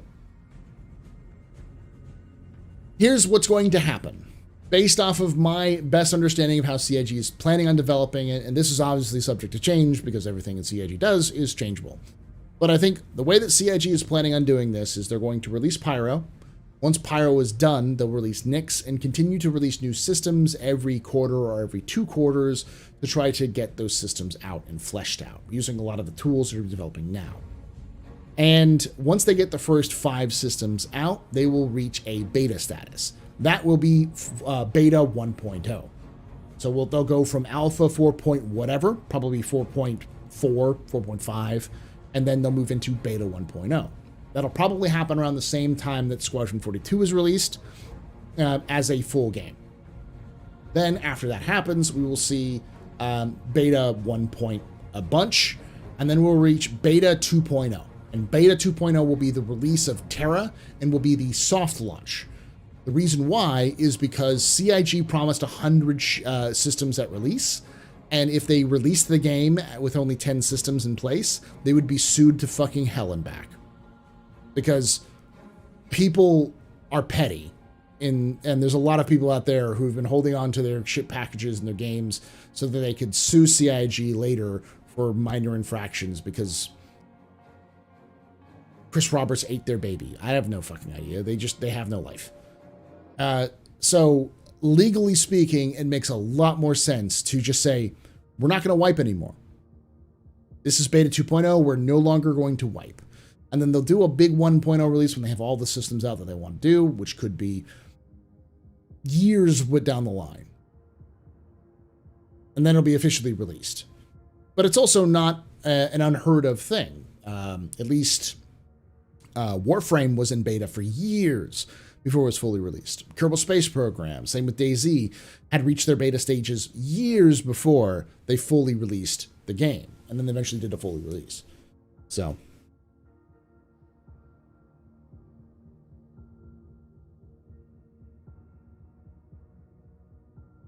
binge watching Graphic Historian. I'm drunk on your Star Citizen. Thank you, Paul. Your work is very much appreciated. I looked at it today. I have almost 100 videos on Star Citizen. And I'm not even joking. I have almost 100, like, legit videos on Star Citizen lore. That's not including my lecture series or anything else like that. It's just 100 videos on Star Citizen lore, which is kind of nuts. Didn't they say they started working on Terra? They've been working off and on Terra for a long time. Since 2016, actually. It was before that.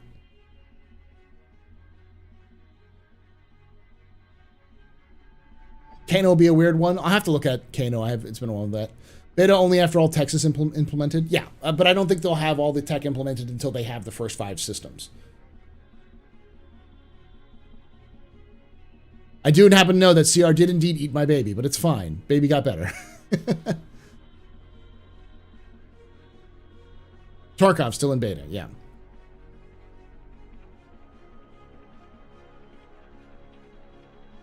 See, I've heard people say that Warframe's still in beta. I've also heard people say that Warframe has been released, so I don't know if that's the case or not. Do I think of playing? Yes, I'm going to play KSP2 when it comes out. Funniest part is there's a character named Aurora, Instant Star Citizen vibes. In Warframe?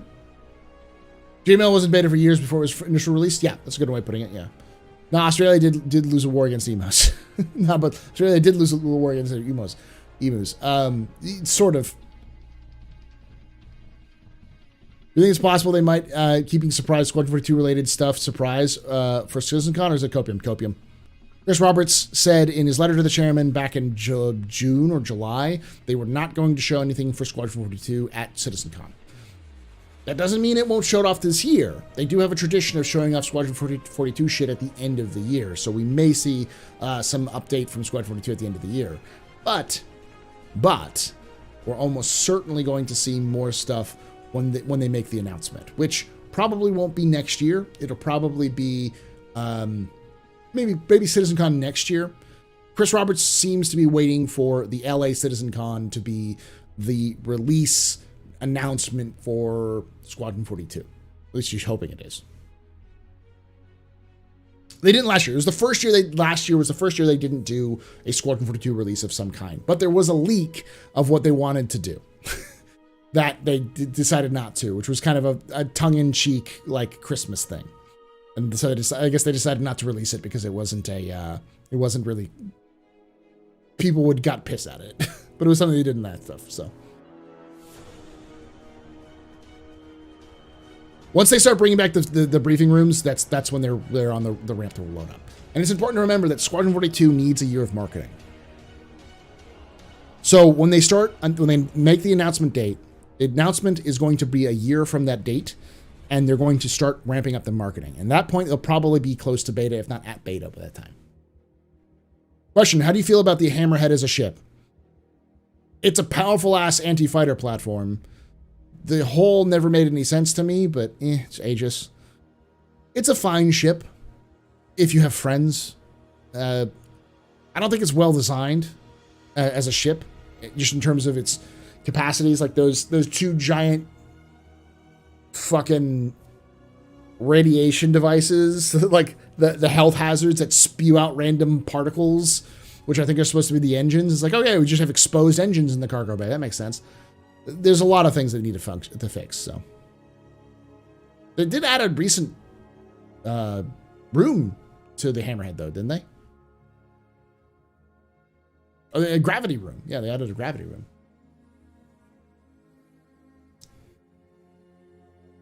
What's the max G acceleration G-force the engines can do in Star Citizen? In terms of, like, IRL or, like, in-game? Because in-game, you can do, like, 9 Gs with those engines. So yeah, Chris Robertson don't want to keep staff busy with video slices and all, since they're very likely on the road to 4.0. I do personally like it very much. Yeah, I mean, that's kind of part of it as well. Questions, any bets on when they give us Pyro, that they also give us Nixed system as well? Depends. Like old people, it depends. What matters is how much of Nyx is ready to go, and if CIG is willing to release Nyx before it's completely finished. Because if CIG is willing to release Nyx before it's completely finished, I can guarantee you they will release Pyro Nyx at the same time. But if we need to make sure it's at a very high quality standard before we release it, Nyx is not going to release when Pyro does.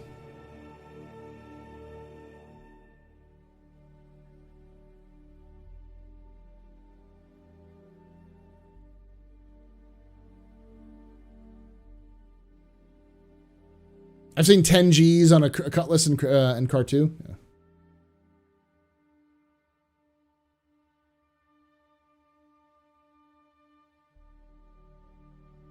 You mean the grav gen? I hear it was already there. I don't remember if it was or not. Pretty sure the engine room is in the permanently destroyed area. Is there a state like the Kramer's run down?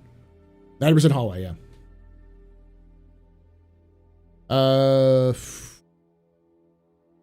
Good thinking. I'm moving to LA at the end of the year, so I'll be able to go to CitizenCon. Hey, that's good.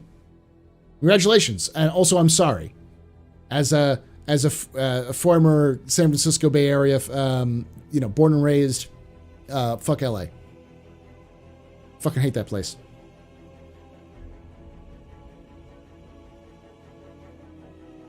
Does Sandy confirm that? Confirmed what? When is Pyro releasing? 4.0. When is 4.0 releasing? Couldn't tell you. I have heavy doubts that CIG is going to release 4.0 when they say they would. I think it's much more likely that we'll see 4.0 release sometime in October, November of next year.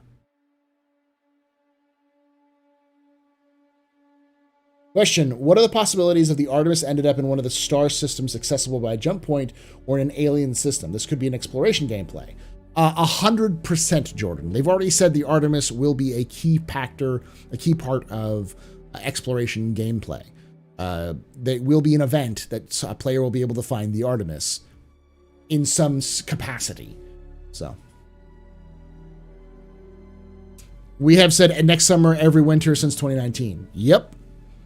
Which is why I don't think it's going to come out next summer.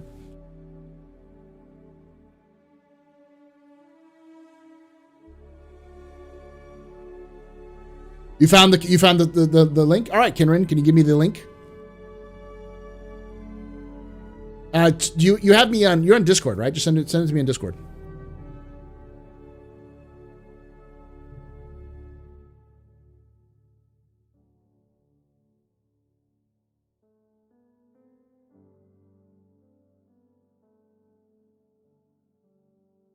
Will Hurston have snow in the poles? What?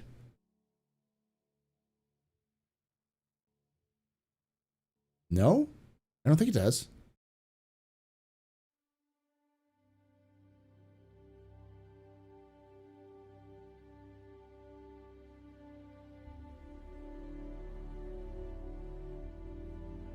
No, probably not. It's too close to the star to have winter. Yeah. I think Hurston will have seasons, but I think it'll have wet seasons and dry seasons. It won't really have rain, or won't have snow. I'd love to see more seasons in game. That'd be great, but that's a long distance good thing.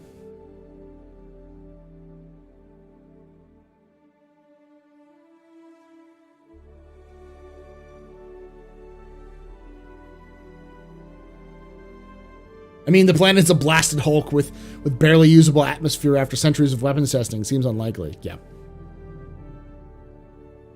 The toxic ring would be cool.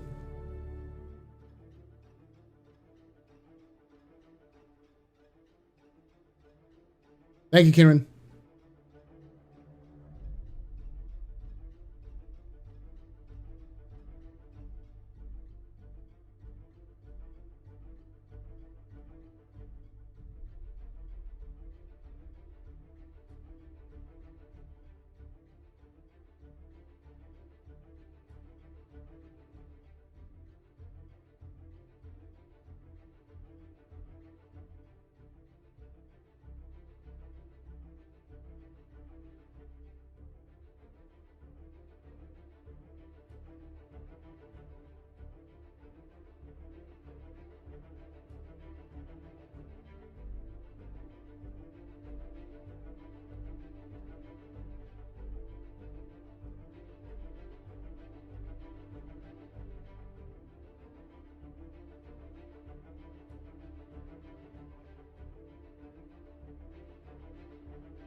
Yeah, there we go. Hey, MANCHACA. Question: I saw a ship named Pegasus in the Starfleet, but never researched to know or don't recall this ship. What is this ship? It doesn't exist anymore. It was supposed to be the main ship for Squadron 42, well back in the day, and then because they switched from that to the Idris, it disappeared. The Pegasus is no longer a ship in lore. It's been cut entirely from the lore. Dry seasons and heat wave seasons. Oof.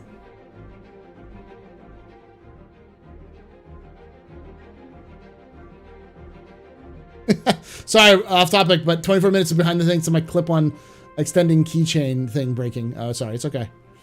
Question: do you think exploration will mostly consist of mysteries like the Artemis or lost tech, or will mostly be focusing on something else?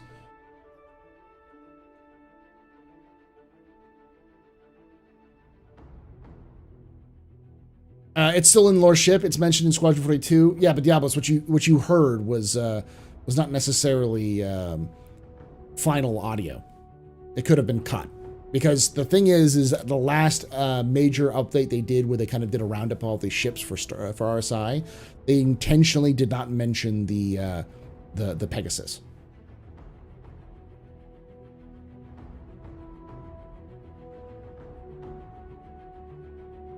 Which trailer?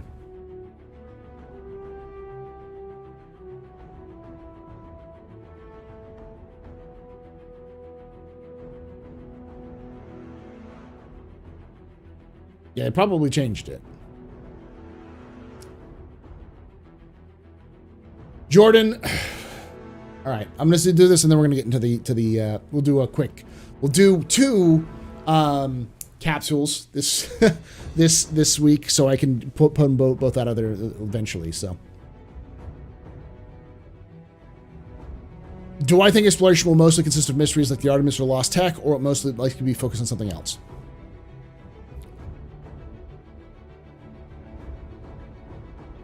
Exploration is not going to be what you think it is. If you're coming in saying, you're thinking, oh, well, I'm going to be able to explore brand new systems. We'll be able to chart jump points, go to places where no human has ever been before, step on alien worlds, find interesting phenomena out in deep space and brand new places. No. That's not how exploration is going to work. Exploration is mapping. You'll be mapping and scanning probably places that are already known. Planets that are already known, that already exist, that have, maps of them. And you'll be updating those maps. Now, every so often, you'll find something interesting. A crashed ship, a derelict ship floating in space, maybe a rogue asteroid or comet, maybe a fleet of alien vessels or pirates waiting in the wings. Who knows? That will be the exciting part. You don't know what you're going to find, but you're likely just going to be mapping empty space. Scanning is your mining or salvage or combat. That is what exploration is. It's scanning gameplay, combined with going to that location and scanning some more. Maybe the color orange, maybe online, maybe. Hey, Fastcard, how you doing? Oh, yeah. He has the old jacket from the Pegasus he served on. I remember that. That is true. He does have a patch about the Pegasus, but it's that was from a while back. Yes, you will definitely be able to find jump points, but it'll be incredibly rare to find a jump point. Jump points, like if every player was to find a jump point in the game, that means there would be millions of jump points. Star Citizen has struggled to get one system complete over the course of 4 years. Even with 100% of their tools running at 100% capacity, there's no way they could get enough jump points and enough systems for every backer to feel special in finding new systems. New jump points are going to be a super rare occasion, and if you find them, it'll be a big deal. But it is not a reliable source of income. It is not a reliable source of gameplay. That is not what you're going to be doing.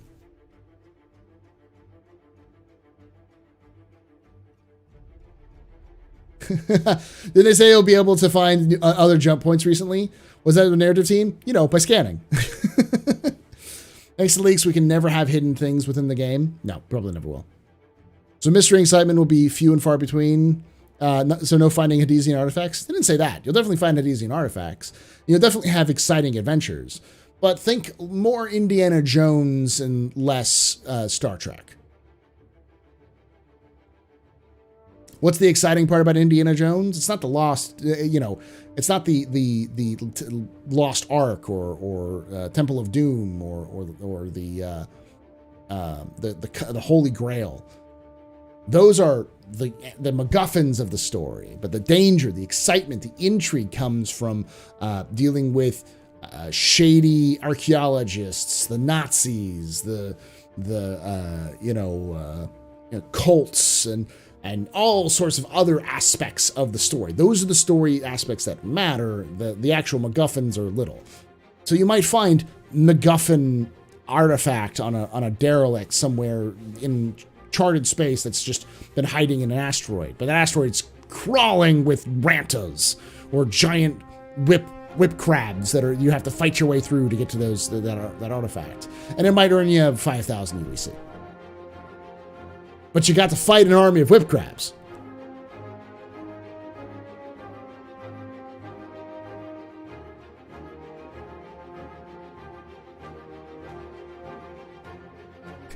Archaeology by space. Space archaeology. We're going to retrieve artifacts with guns. Hey chat, I missed the monthly report readout. Nope, we haven't started it yet. We usually do that at the end of the stream.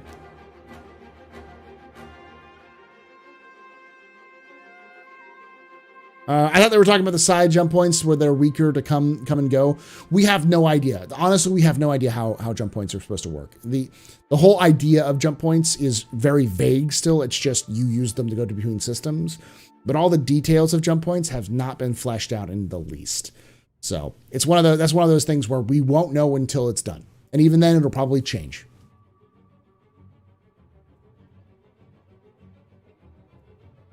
And if you find a new jump point, points, about 24 pirates will immediately try to murder you and take credit for your discovery. Or you weren't the first person there and that system's already fucking crawling with pirates. Or you bump into the secret Tavaran fleet that's been waiting in the wings to attack humanity.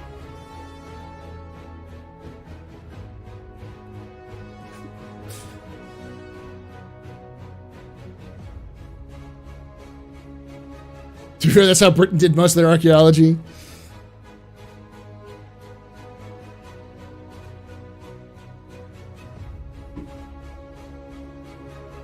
Find a Xi'an pizza parlor. Get away from my trash. Yes, we'll be like raccoons.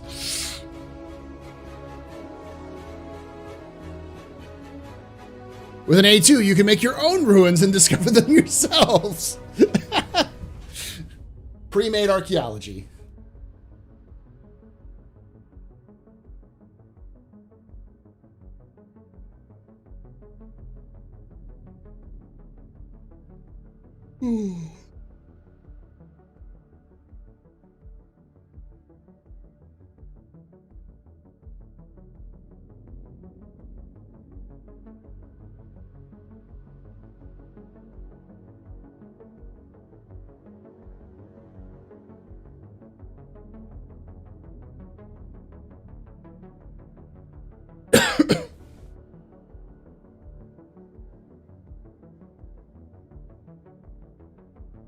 Behold, my stuff. Paul, are there any colonized ocean worlds? Yes, Nemo. Nemo. I almost did a system survey on Nemo when I decided to do Hadrian. Nemo is in the next complete history of the verse, though. It's one of the first systems humanity's discovered. Not only is Nemo an ocean world. Okay, come a little closer. Come closer. I'm going to say this. I'm going to say it very quietly. Because if I say it loud, then the Americans will hear me. The American government will hear me. And we'll have... we'll be liberating the shit out of the planet in like 2 seconds. It has oil. And I don't mean like oils. I mean like oil. Like petroleum. Oil.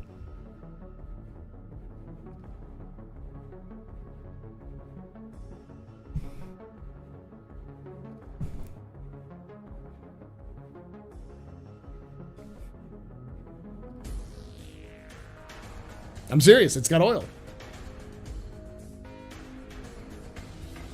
It sounds like they require freedom. Oil, eh? Launch the expeditionary fleets. What do we need oil in the 30th century?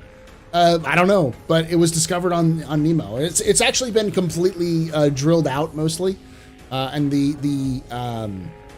the oil platforms that were used to drill it out have been converted into floating habitats.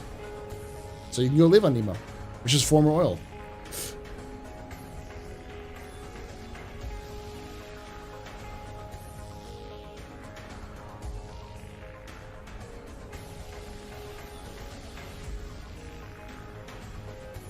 Plastic. That's a good point. Yeah, petroleum is used as a component for lots of plastics, so it could be used for plastics. The problem is that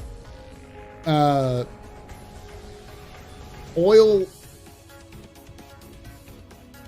The oil that was discovered is petroleum, and we know how petroleum is made. It's made through crushed ancient sea life, things like plankton and such.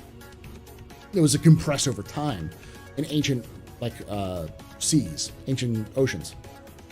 So it requires a very specific type of situation to create it. The problem is that Nemo has no evidence of life. There's never been life on Nemo.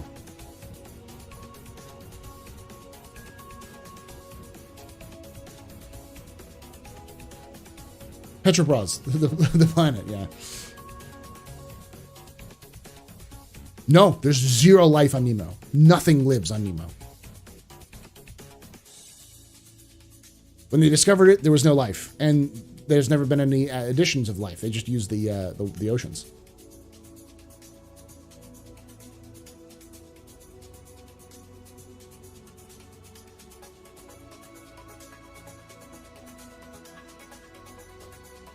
Then why is there oil? That's the question. It's a big mystery that scientists have been trying to discover in the Star Citizen universes. What the fuck is with the oil? Where did this oil come from?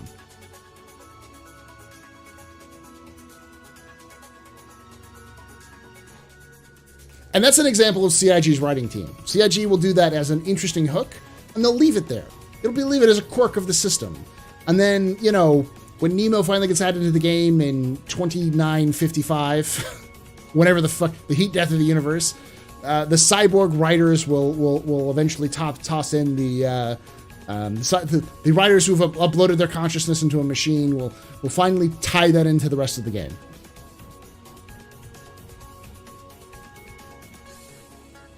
How does it have a habitable atmosphere then? Atmospheric processors. Artificial.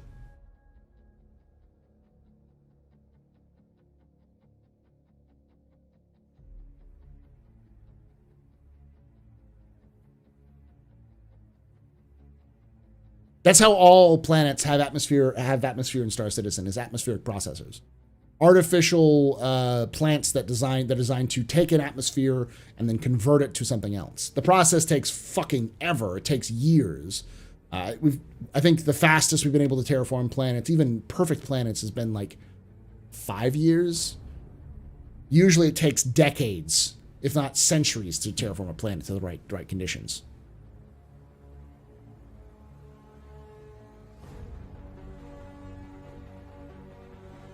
Yeah, it's how we converted Mars into a habitable planet on, because Mars has not been terraformed in the traditional sense. It's not like it's a piece by piece process. We have giant terraforming lasers, but we also have atmospheric processors on the planet. And the giant terraforming lasers are designed to do things like melt ice caps and heat up the temperature of the atmosphere and stuff like that. But the atmospheric processors convert whatever atmosphere is there into human processing ones. We planted trees on Mars and hope for the best. No, we forcibly changed that atmosphere. Which probably explains a little bit to people who are like, why did we have such a rapid breakdown of the atmosphere on Mars? Because it was held together by machines that broke. And it doesn't cause much to take long for runaway failures to cause, you know, the entire atmosphere to convert overnight. Or fast enough to kill everybody.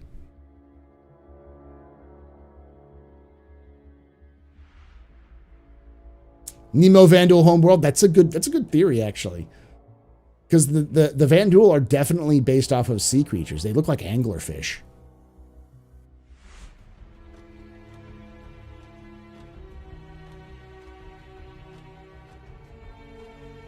Your term cascading failure? Yeah.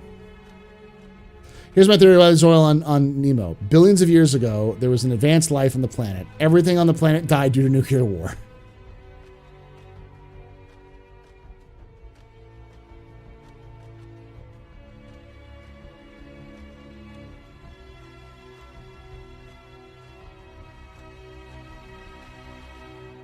Yeah, but that's it took us almost 100 years to terraform Mars. Well, it was about 70 years for humanity to terraform Mars, which is one of the reasons why when you start adding up a lot of the times and dates and how long it took for some things to happen in Star Citizen, when people say, oh, well, the technology that Star Citizen has and all things, they need to move it back by like 500 years. The answer is, bro, it takes a fuck ton of time to do any of these things in the game, or in the lore.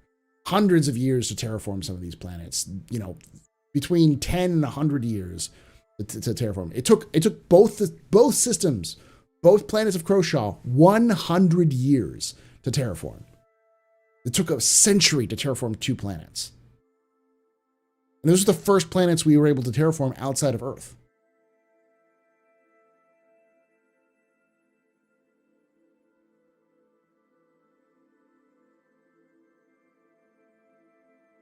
Now, we didn't force the terraforming. We only had to sacrifice 4,876 people, and then the Martian Cthulhu was happy. Yeah. It's space, bro. Yeah.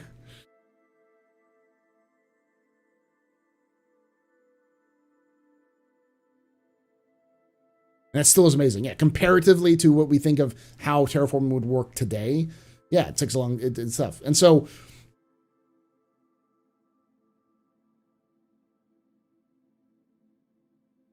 yeah, all planets in Star Citizen are terraformed, except for Terra. Terra is the only exception that it did not have to be terraformed.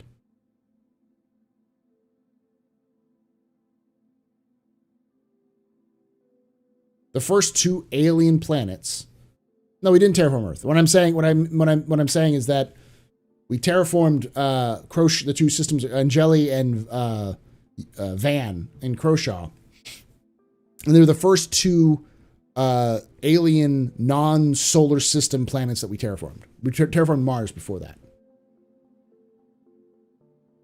Even Earth is terraformed, if I recall correctly. It might be. I haven't done the research specifically, but I wouldn't be surprised if it is after people left.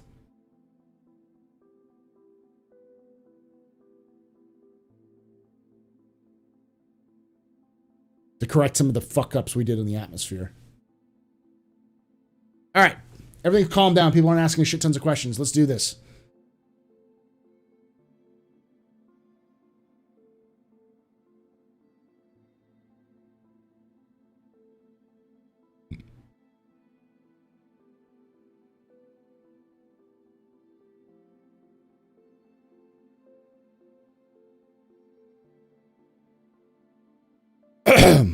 I'm going to go take some medicine, fill up my water bottles, and be right back. And I'm going to be not fun. No, yeah, it's already not fun, so we're good. All right, be right back.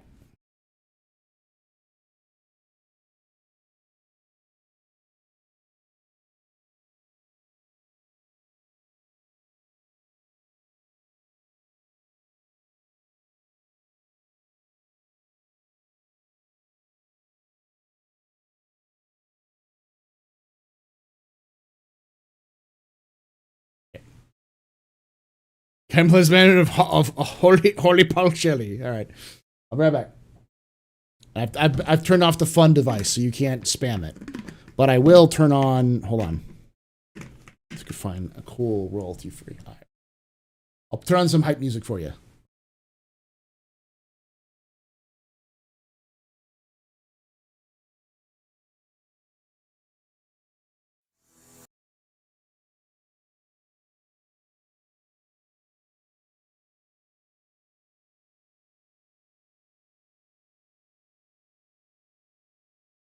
Enjoy it.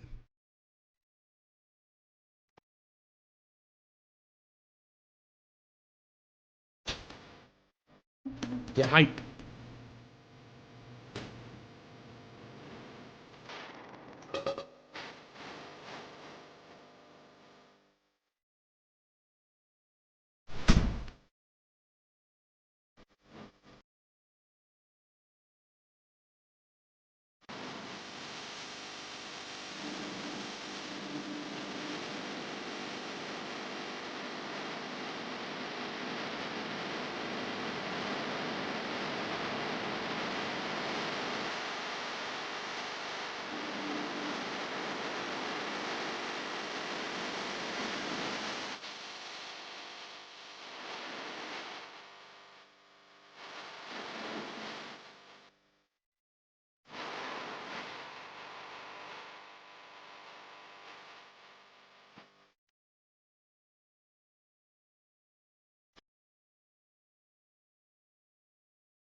I have returned. I'll hype in the chat.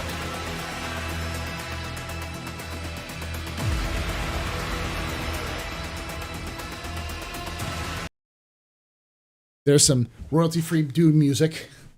All right. Let's do this. Actually, wait, let me do this one more thing. Yep.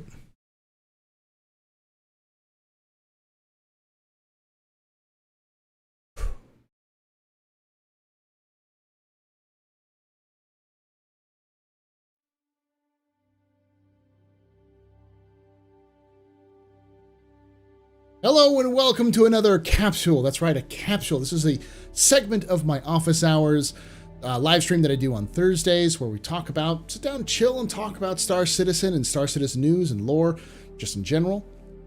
You can come join us live at twitch.tv/TheAstroPub on Thursdays at 9 p.m. Eastern, 6 p.m. Pacific, and join us live to talk, just like chat over here. You'll see them right there. Say hi, chat.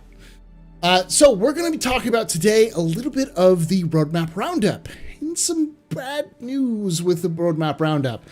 We're going to see a little bit more about the shaping of 318 as it starts coming into focus and talk a little bit about what to expect with 318 as we're getting closer, especially what this means for CitizenCon going forward. So without any further ado, let's take a look at the roadmap roundup. So here we go. This roadmap roundup was posted on 9/14/2022. Happy Wednesday, everybody. Every 2 weeks, we accompany the roadmap update with a brief explanatory note to give you an insight into the direction making that led to any changes. This is part of an effort to make our communications more transparent, more specific, and more insightful for all of you who help make Star Citizen and Squadron 42 possible. With that said, let's go ahead and dive into this week's roadmap roundup. CIG community team. Notable changes for September 14th, 2022. All right. This is the beef. Alpha 318. Before we jump into the roadmap update, we would like to give an update on the status of Alpha 318, as well as an update to our standard delivery cadence for this year. As previously mentioned, we're still on track to release Alpha 318 to the PTU this month, September. We will start with Evocati and aim to expand more players soon after. We're eager to get persistent entity streaming, PES, in your hands as quickly as possible. As the more time we have it in your hands, the more time we have all of you hammering on it, this new behemoth of technology, the better. As communicated in the last letter to the chairman, we expect PES to remain in PTU for 2 to 3 months for robust testing.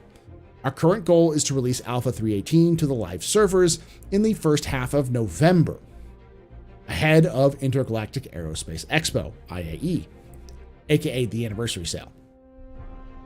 This means that 318 patch will now also include content related to the IAE, which you will notice in the detailed breakdown below. As you know, PES and the subsequent technologies, server meshing, will change the core of Star Citizen forever, and provide a giant leap forward in realizing the vision of what our shared universe is meant to be. This is no surprise that we have an abnormal cadence this year, and we are appreciative of your support as we push through these major milestones. But what does this mean? Come hell or high water, 318 is coming out this year. I'm going to go to the office for this one as well, so I can explain this. No matter what, we are getting 318 before IAE. Mark my words. Which means do not expect much from 318. If I were you right now, especially if you're a new player or player coming back, set your expectations as low as possible. Because this is coming out, whether you like it or not, before IAE. Because they got to hit that marketing budget. They got to hit that marketing day. The IAE is a huge deal for them. They make a ton of money through IAE.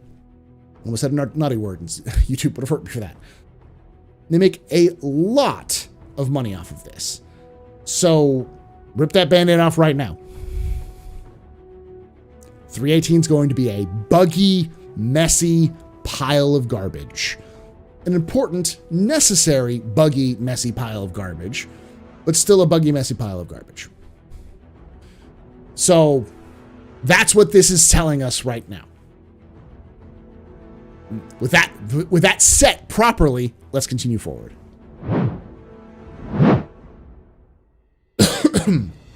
Release view. The following card has been added to the release view, slated for release Alpha 3.18. Drake Corsair. Building, balancing, and implementing Drake Interplanetary's multi-crew explorer, the Corsair, into game. People who like ships will like that. Good news. After further review, these deliverables will require additional tasks that are currently being scoped out and scheduled. Therefore, we are removing these two cards from release view until their release timing has reassessed. These are minor, but it also is important to note that this is something that they said they don't want to do. Because they said they'd be, about 80% sure if they were going to add these to the roadmap. This was added only a couple of weeks ago. August was when these were added. The new interdiction scenarios and environmental space missions. Both of those were added in like August. And they already pulled them from the roadmap. This is the other thing that's important to note.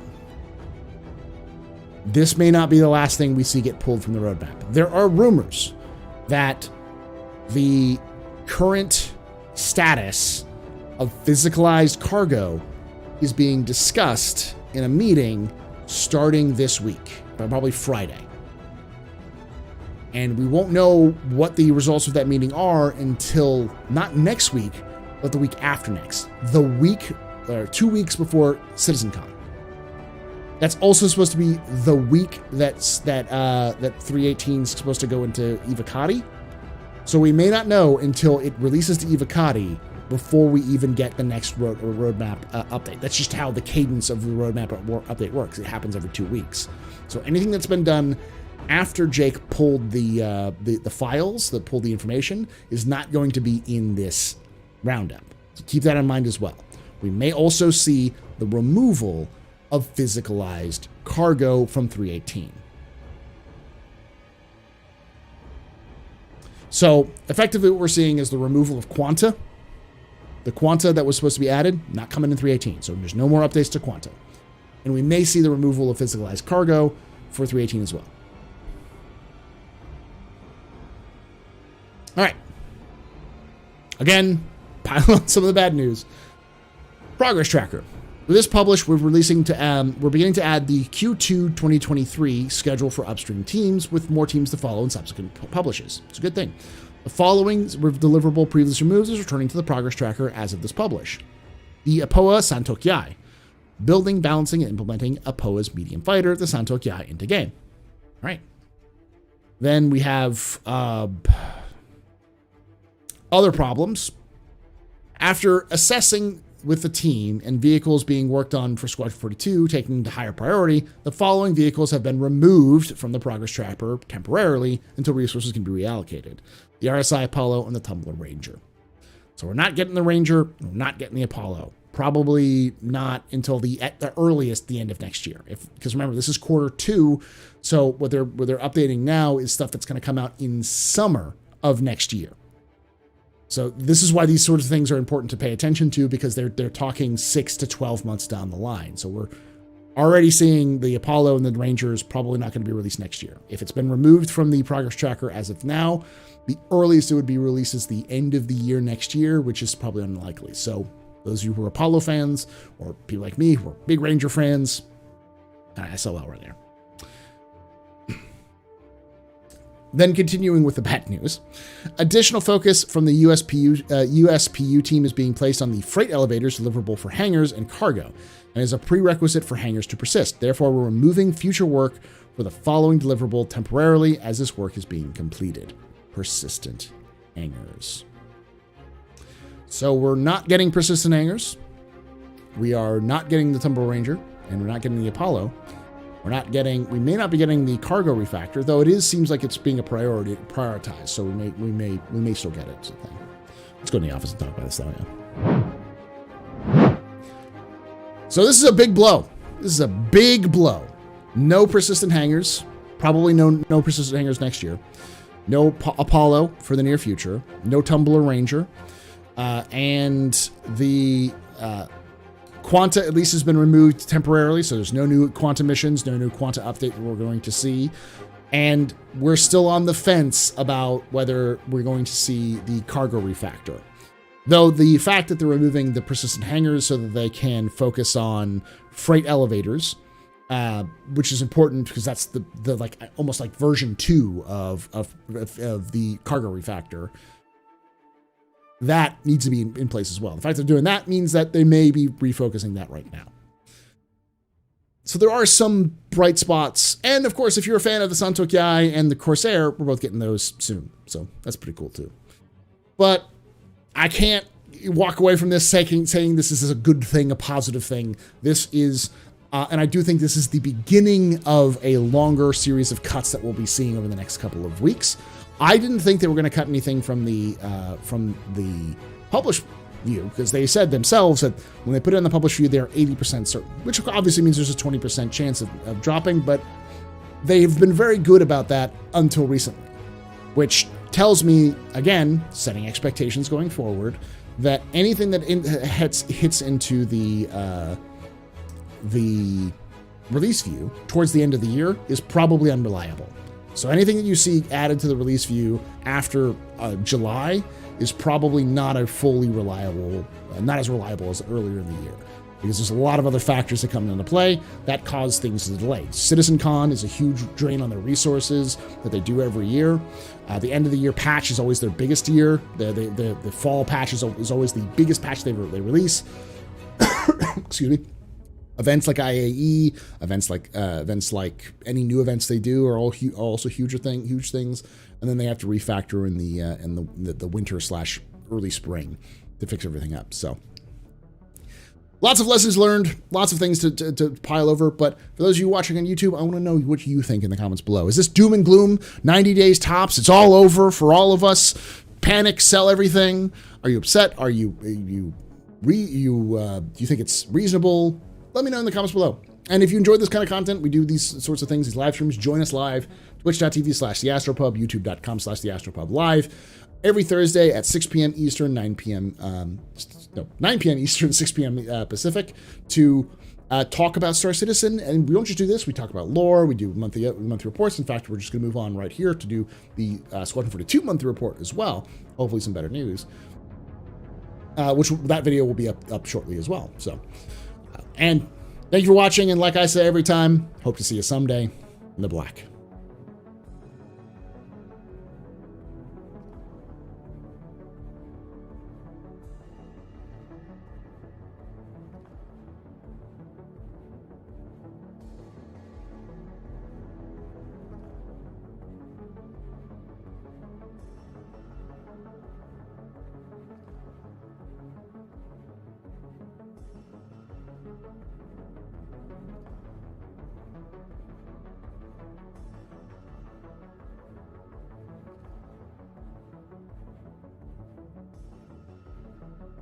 And we'll let it go for a bit.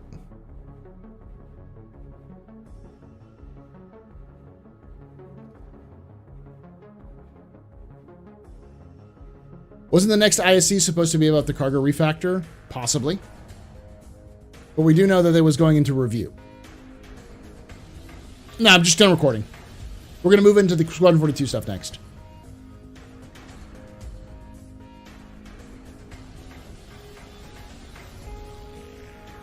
I mean, honestly, it's Velocity Rapper. Your concept of kill CitizenCon is not a unheard of one. I have mixed feelings about CitizenCon. I have been to many CitizenCons in person. They're great in person, and they're interesting to watch online. But I don't think they add much to the community other than hype. And I don't think they're really done for players as much as they're done for CIG's developers, who put a lot of time and effort into showing off what they've done. It's like a mini GDC for them, especially since 2018.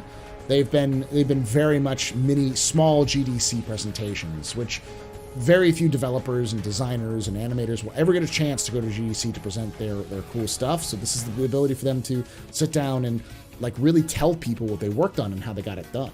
So. I get why it's done, but I also think it's a drain on resources, and it's a distraction. It distracts people away from time that they could be working on other things. They intentionally hold back information so they can show it us off at CitizenCon rather than telling us normally. And I think it's just better to have more of those open communications. Now, don't get me wrong, Squadron 42 information, perfect time for CitizenCon. Star Citizen after beta, fine, fuck it, it's great. But we're still not even finished with the basic additions of the gameplay yet, which seems like a waste of time and effort on everyone's part.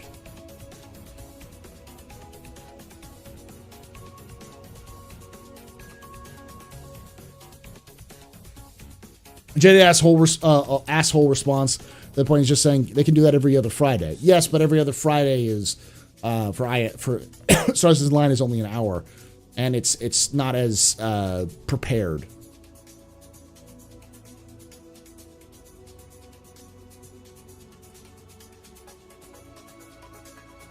But everyone, yeah, and that's it's damned if you do, damned if you don't. They could also say, if they cancel CitizenCon, everyone's going to go, what's wrong? This is a big sign. People start losing their minds, so.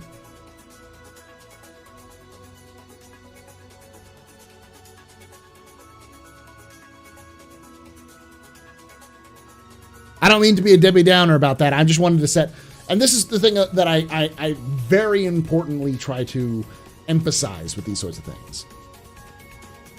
I am not trying to come across as a white knight or a hater or anything else like that. I'm trying to look at this from the perspective of someone who's been following this project for a long time and does what CIG fails to do, which is set expectations properly.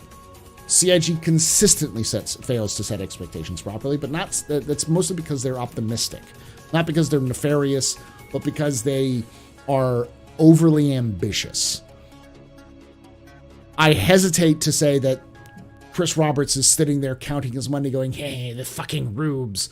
Because a man like that would not make a studio like CIG with 1,000 people paying their salaries and building new buildings for that. There's insane amounts of money that's been thrown at this project and insane amounts of money that's been thrown into CIG through Chris. So it's definitely, I err on the side of they're ambitious and blinded by their own and too close to the project to really see it from the perspective of an outsider.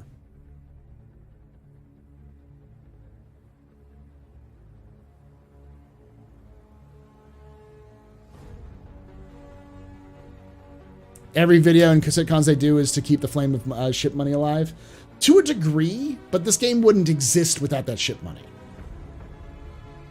And so I fundamentally disagree with the idea that the only reason why CIG is continuing to produce the game is because they want to make more money for, because they want to sell ships. People think, oh, well, they're making millions of dollars. But when you look at the actual games industry, if CIG wanted to make money, they could easily make money. They could print money with the number of people and the amount of resources they have, but they don't. I mean, and I'm talking billions with a B. CIG is not really in it for the money. They're in it for whatever the fuck Chris wants to do. It's passion, egoist, whatever you want to say it. It's not for cash. Someone does not try to make a game like Star Citizen for money.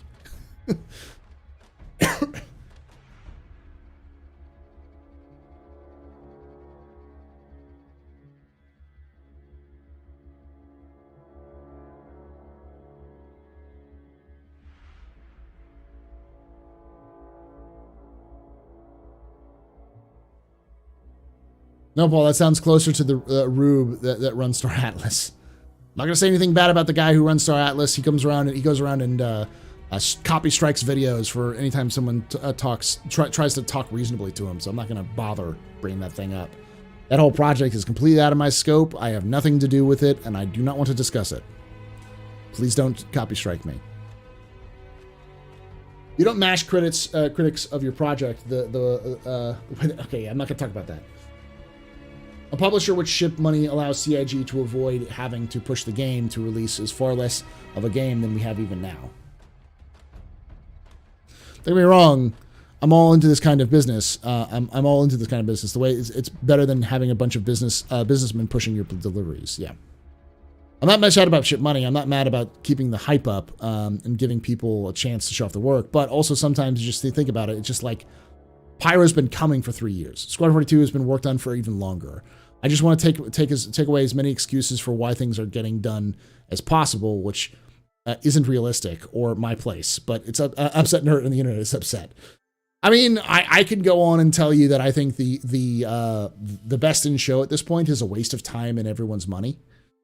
Because for those of you who don't know, they have to build the website, or they have to kind of update the website every year to have, so they have to like have people who have a salary who work on the website to build this website so that it can happen, so it functions every year for like the voting and stuff like that. It's not an easy process. It takes time and money and effort. And we're getting to the point where the best in show, without like a meme candidate or some other kind of major public push, we already know who's going to win. Whatever the meta ship at the time is going to win. Like for instance, the MPUV, without the MPUV, Carrick would have won 3 years in a row. And it's going to win next year too. Will we see the Corsair there? Yeah, sure. We'll see the Corsair in the top 4, but it's not going to win. We'll see the MSR in there too, but it'll be number 2 again. And then next year after that, if Banu Merchantman's out, it'll be up in the top 10, but it'll be difficult to know if we'll just get to the point where it's whatever the best, biggest meta ship is, they're going to vote for it. And without any changes to this formula, all we're doing is eventually going to decrease engagement because people will realize what's going on and just not bother. And just give free skins to the people who spent the most money in the game. And it's like, why are we spending valuable money and resources and time of people who are building the website to do something that does not promote the game beyond the internal circles, has reduced engagement as time goes on, and is wasting money of artists' time? You know, wasting time that artists could be working on other skins or something else. Why? Like, I get the reason, the original purpose for it, but when you start breaking it down, it's like something needs to change. And if it doesn't, then we're just wasting money on website designers who should be fixing the website because the website's garbage, to make sure to pat the Carrick owners on the back and say, here's a free skin. Like, just give them the skin and don't even bother.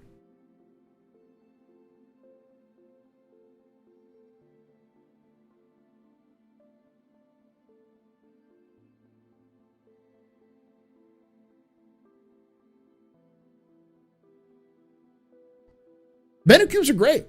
Give everyone a Banu cube. That's great. That's fine.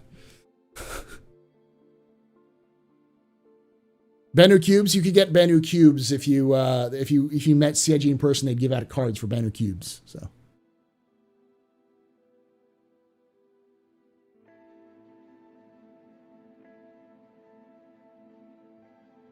Also, how are you going to say it's not fun anymore because it happened once? Well, my point is that before last year, I barely even remembered that the Best in Show was a thing. I didn't even bother. I remember it existing, but I never really paid attention to it. I may have gone once to vote or something like that. All I remember was that like they were supposed to vote for ships and it happened. And then last year, the community got together, pushed for the MPUV. It was an exciting time. There was lots of engagement on social media. Plenty of people were talking about it. People were passionate against it, for it. People were engaged. People were paying attention. The entire front fucking page of the subreddit was various pleas for voting for various ships. Twitter posts were everywhere. People were talking about it on Facebook. Spectrum was on fire with it. People were engaged. And that's the key part, is engaged. They were talking about it. They were participating in it. And that sort of engagement drives clicks, because people outside of the community sees it and go, what the fuck is going on? And click in and start to discover the universe. You know, maybe your friends into Star Citizen is like, what the fuck is the Orange King? Is that some shit from J.R.R. Tolkien? Or like, I don't know what the fucking Orange King is. And they click in and go, oh, it's a ship. It's like a ship contest. What's this? And then you follow that path down. That's the reason why you do contests like this, because it's designed to generate hype and build interest and get people from outside the community to get into the community. And it probably sold a shit ton of ships too. Made a lot of money. But this year felt like there was none of that. There was hardly any participation. I didn't see very much of any participation in Twitter. I didn't see much participation in Facebook. I don't usually check the Star Citizen Reddit, but for the sake of like my own, it's like maybe it's just I'm in a bubble and I don't see it. I checked the Star Citizen subreddit. There was barely any mentions of voting. Like maybe 4 posts in the front page that mentioned voting. And those 4 posts were during the Pisces voting, when that was the biggest one.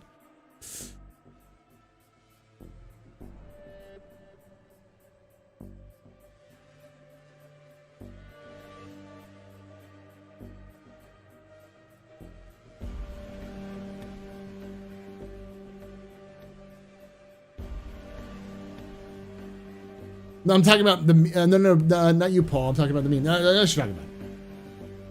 My point is like the issue is, and one of the reasons why I was pushing the MPUV last year was because I wanted to have a ship that wasn't the fucking Carrack wing. You know, because I knew like this was going to happen. It happened again. CIG killed the meme candidate before he could even get into the competition. Carrack and MSR ran away with it.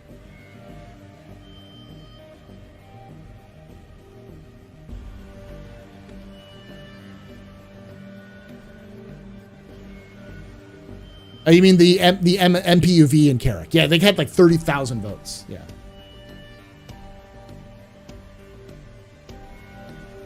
Nah, Corsair's not winning shit. It doesn't have a respawn bed. The Corsair's getting the top 4, but then the Carrack's gonna kick the shit out of it. Knowing CIG, they're gonna put the Corsair right next to the Carrack in bracket 1, and it's gonna get the shit kicked in.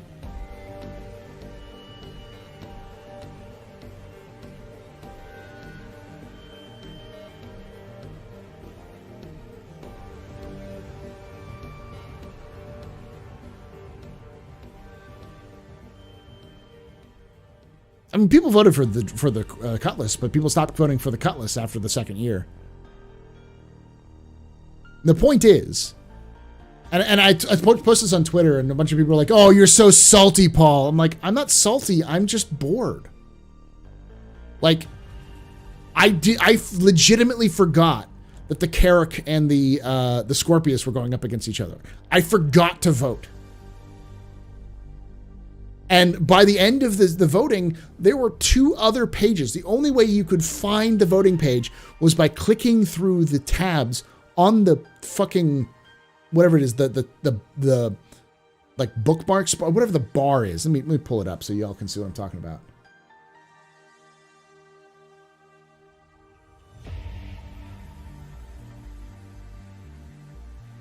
So, Pirate Week 2022, all right? Then we have this tab right here, Ship Showdown Discount Starters.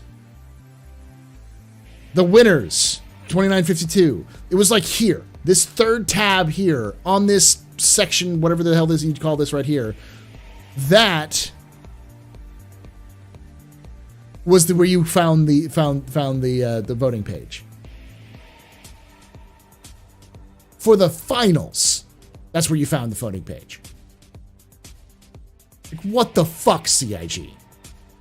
I know you're bad at website design, but the fuck?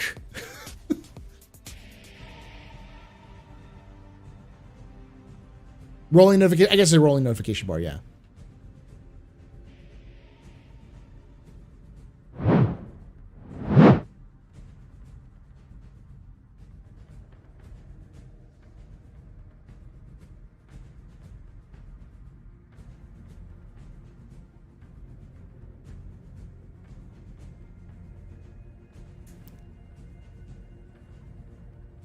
It was also the only place to find it after about day 5. It had dropped off the other parts of the website. Yeah, it's a hero banner. I don't know what it's called in website design, but yeah, that banner. It was just terrible. Like, and if it comes down to do we want to give the Carrack owners another skin, or do we want them to fix the fucking website? I'm gonna say fix the fucking website. in website, that's the name. Okay.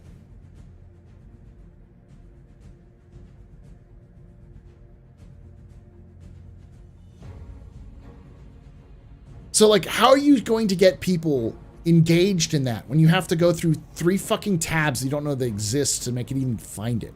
It's just, like, what the fuck?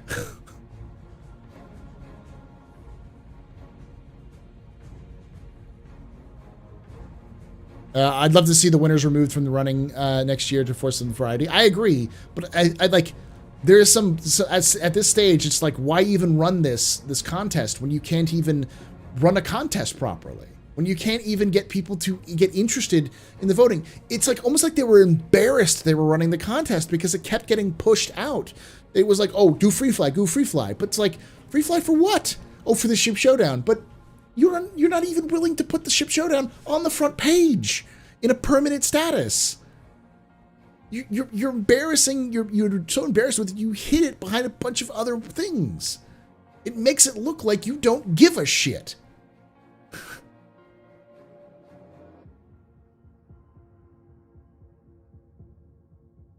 Turbo's in charge of PES as well.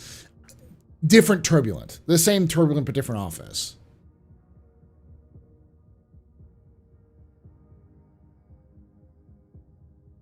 Like, the other, so like, that's a problem.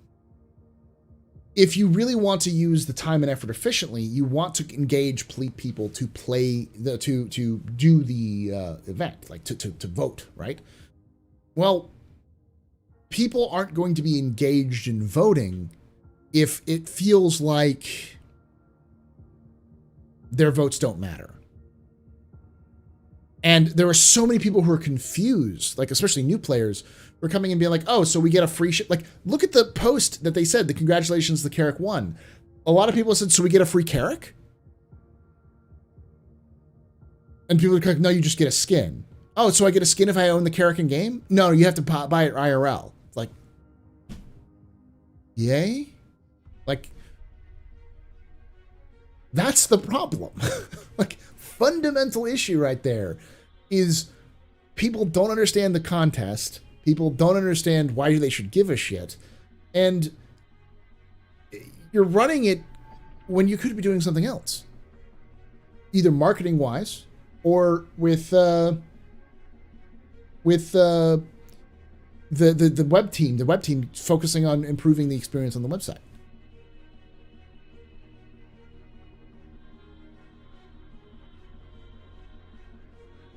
Later, Matt. When next time I get a drink pub, that's tomorrow. We're opening up the pub tomorrow, so yeah. They want to sell the Carrack. Okay. Great. You could still sell the Carrack. They're gonna sell the Carrack at IAE anyways. Like,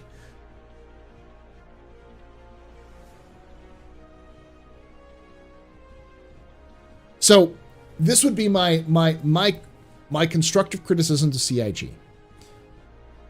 If you can't, first of all, put the voting in game. Make voting in game.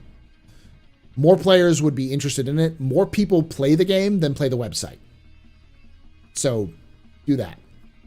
And the people who play the game will also be on the website and vice versa. More people will stuff in game. If that's not possible, then increase the bracket sizes. 32 brackets rather than 16. And at a certain stage, maybe the top 16, everyone can buy skins for their ships that made it into the top 16. The Sweet 16, you know. And then the top 4 ships, the last top 4 ships, are get their skins for free if they bought the ship. But the winner, everyone gets the winner's skin. So, like, if say this year, the Carrack won, everyone gets the skin for the Carrack. Doesn't matter if you own the Carrack or not, you get that skin. Which sounds, well, that doesn't make any sense. They did the same fucking thing multiple times already. Or like if you're a subscriber, you get skins for ships that you don't own.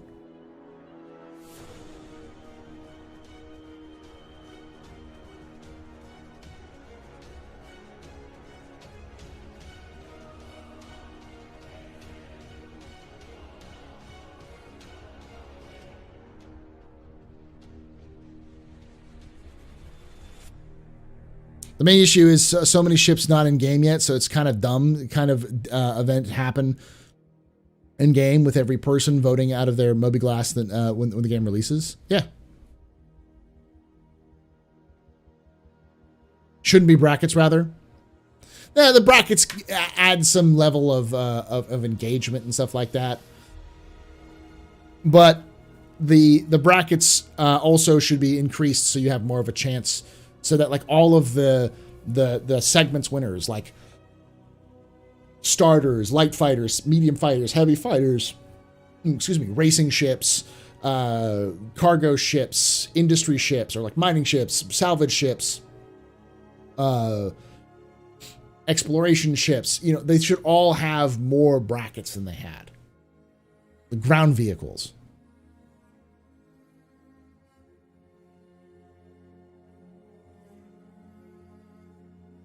I know servers on ships don't really work yet, but I'm just dreaming with my gin and tonic after work. Ah, man. If the Banner Merchantman comes out next year, execute. I don't think the Banner Merchantman will be out by the time they run the ship showdown. Carrick's going to win next year. And then the year after that, it'll be the Banner Merchantman. But then it'll be the same ships. It'll be the Banner Merchantman, it'll be the MSR, and then whatever flavor of the month ship is. And then eventually when the Idris comes out, it'll be the Idris. When the, it'll be a battle of the whales, which is why I call it Whale Wars. That's what Ship Showdown is. It's just Whale Wars. It's just watching big fat wallets slap together, you know, to fight over who has the biggest discretionary income. Like, who gives a shit? Like,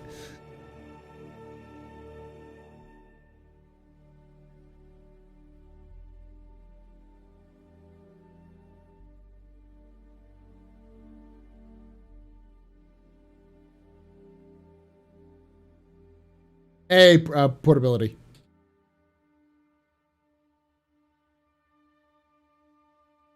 Who gives a ship? Yeah, I said the other word, but that works too.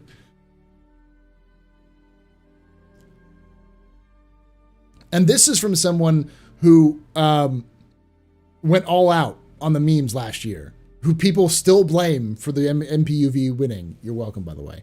I will take credit for it, even though it wasn't me. It was the community. I am not some freaking wizard who can create these things from thin air. I am simply a messenger that can spread the message. It's up to the people to determine if that message is good or not. And they determined it was good, and I was not the only messenger. Red Lear is to blame. Blame Red Lear. Not me. Please stop sending me death threats. Yeah, let's do the roundup here. But people got me on that one. I'm just like, get my hackles up.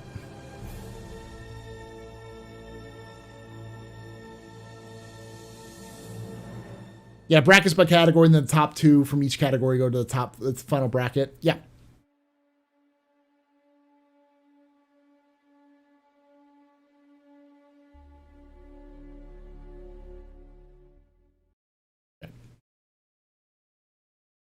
Did they push back ship names and ship degradation? Yes. Best man all voters is, you're a wizard, Polly.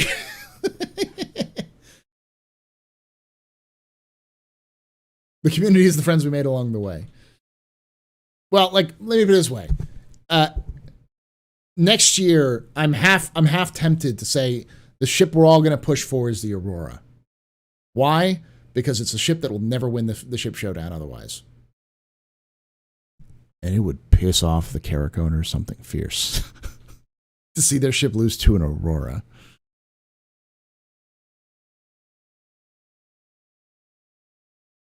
And you know what? I think all of us could get behind the Flying Brick. Every single one of us could get behind that ship.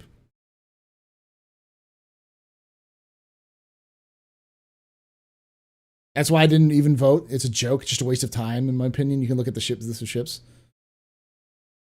Yeah, but you can't split the votes there, Velocity. You need to have a huge movement behind one ship and one ship alone, and push real hard, because it's the only way you're going to beat the people who take this really seriously. The only reason, okay, Execute. This is going to sound fucked up, but the only reason why the Pisces didn't win is because all that the Carrack owners cared about was getting 2 skins this year because they didn't get one last year. And so they got the Pisces to the Final Four and then didn't vote for it.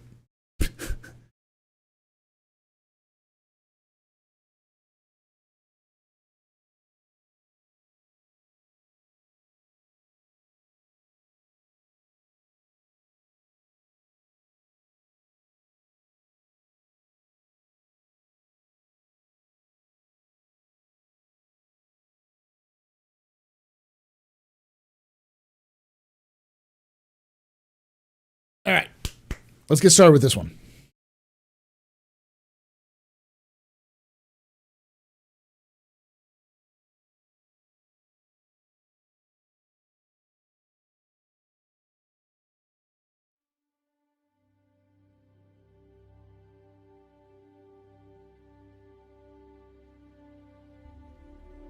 Hello and welcome to another Office Hours capsule. That's right, a capsule. I'll keep doing that. Never gets old. This is a segment of my live stream, The Office Hours, which you can see over here is chat. We do this live on twitch.tv/TheAstroPub and youtube.com/TheAstroPubLive, 6 p.m. Pacific, 9 p.m. Eastern on Thursdays. You can come join us. Chat, say hello to YouTube after the fact. We talk about Star Citizen news, lore, pretty much everything. It's an AMA stream. You can come and ask me questions, chat with the chat, talk about various topics. Sometimes, a lot of times, we get completely off topic and talk about things that are not Star Citizen, but it's a good time. So come join us live there. And if you want to, you can try to watch the entire thing. I'll put the link up right up there where you can watch the entire episode, all 4 hours of it if you want to. If you're one of those people who need something in the background for work, you can hear me rant about the dumbness of the ship showdown, or the setting realistic expectations for things like salvage and server meshing and so cargo refactor and such. So, but yes, that's with that all being said. Welcome to the Squadron 42 August monthly report. This is the monthly report from August in 2022. August 2022. We're going to be breaking down the entire, and I mean the entire monthly report. This is going to be a long one, as you can already see if you look down at the timeline. This is not a summary. There's nothing wrong with summaries. It's just I don't believe that summaries will give you the right information because you're relying on other people's interpretation of the data to interpret yours. What gets cut, what doesn't get cut is going to be up to the bias of the person giving you the information. Whether you believe they're biased or not doesn't matter. They will have their bias come through. So I believe the only way to fully embrace and understand what's being going on is you're going to have to read the whole thing. And if you're not going to read it, then I'll read it for you. I will also insert some context, maybe some of my own interpretations here and there. I'm still a content creator. Because I've been doing this for a while now, over a year, doing this on stream. So I can see patterns and progression on certain things in the past. So with that all being said, let's get started. Oh yeah, I should probably get my reading glasses. Old Man Paul. To make it easier for me to read. There we go. All right. Squadron 42 monthly report, August 2022. This is a cross post of the report that was recently sent out via the monthly Squadron 42 newsletter. We're publishing the second time as a comm link to make it easier for the community to reference back to. I'm going to kind of go over this. Well, the August Squadron 42 monthly report. Enclosed, you will find the details of the latest progress made across the campaign, including updates to cinematic scenes, the game engine, and character art. AI content. Last month, AI content focuses on the new medical behaviors, creating 3 new usables. Sitting angled console. This is a desk where NPCs can sit and do admin work, such as checking on patients' medical records. Examine. These spots will be these spots on either side of the medical bed will allow doctors to approach a patient and diagnose their condition. This will include the use of both datapad and hand scanners. Medical fridge. This is where medicine is stored. For now, NPCs will visually inspect the stock level and enter the information on the datapad. Eventually, they will restock it when the quantities are low. The team also continued to work through numerous bugs on the Chowline usables, which is challenging due to their complex nature, and resumed work on the food vendor from last year. Alongside this, AI content continued to improve general locomotion realism by taking the overlay animations worked on last month and categorizing them by frequency. For example, coughs and sneezes will play 10% of the time. Head scratches 40% of the time, and more extensive, bolder actions like checking the Mobiglass will happen 30% of the time. They're currently designing a priority system to trigger these animations. So this is the same thing that was in Star Citizen's monthly report, which obviously is the same because it's always important to remind people that Squadron 42 and Star Citizen are the same game. They're not fundamentally different. They are the same game. They share the same assets and a lot of the same processes. So that's why AI content that's done in Star Citizen is going to be ported over to Squadron 42 and back vice versa. So, but I'll also say that's good. We're getting more stuff. This talks about how medicine is going to be usable. We can already see that on medical beds. The Chow line is very important for Squadron 42's cinematic scenes. This Squadron 42 is broken up into three. CIG labels three specific sections of Squadron 42. You have the social sections of Squadron 42. You have the FPS sections of Squadron 42, and you have the flight versions, like the dogfighting sections of Squadron 42. So the social sections of the Squadron 42 is very important to have this content, that challenge content. AI features. Last month, AI features team continued implementing the traits system, which allows them to specialize AI characters using behavior logic by either limiting or favoring certain behaviors. For example, an AI with the cautious trait will prefer moving from cover to cover when approaching the target, whereas the aggressive trait will directly move towards the target, ignoring available cover. Other traits include gunners, who prefer to use turrets, medics, and who aid allies and by healing them, and addicts, who use stim drugs whenever available. The core system has been implemented, and several traits are now in place. Further traits will be implemented once corresponding behaviors are developed. So they have these new traits tag system where they can tag it to any character to improve or change their behavior based off of the tags they have. All right. With the basis of investigation behavior implemented, the team moved to implementing group investigation, which involves sharing potential hiding locations between AI characters searching for the same target. This behavior is built from the token system that allows multiple AIs to collaborate by pooling resources and was developed with future use in mind. The generic shared data, in this case hiding location, can be specialized for specific use cases. As NPCs move around the room, they determine and share which hiding locations they have seen so the other NPCs won't visit them. From a simple implementation comes the quite complicated results, with NPCs now moving to cover the room as you would expect them to do in real life. So they've talked about this a couple more times. They talked about this about the resource, like a token system, where each AI or group of AI will have a certain number of tokens that they will then spend based off of the situation that arises, linking back to that trait system. A new system related to both features was also implemented last month, the firing token. When several AIs are targeting the same character and want to fire, they request one of limited number of shared tokens. If they're successful, they're able to fire. However, if there are no tokens available, they will not be able to fire and may consider alternative behaviors, such as moving to cover. This allows the team to further control the pressure placed on the player, while also generating cover fire behaviors, as some characters will fire whilst others are moving. So effectively, each group will say have 6 tokens. There's a group of 3, they have 6 tokens.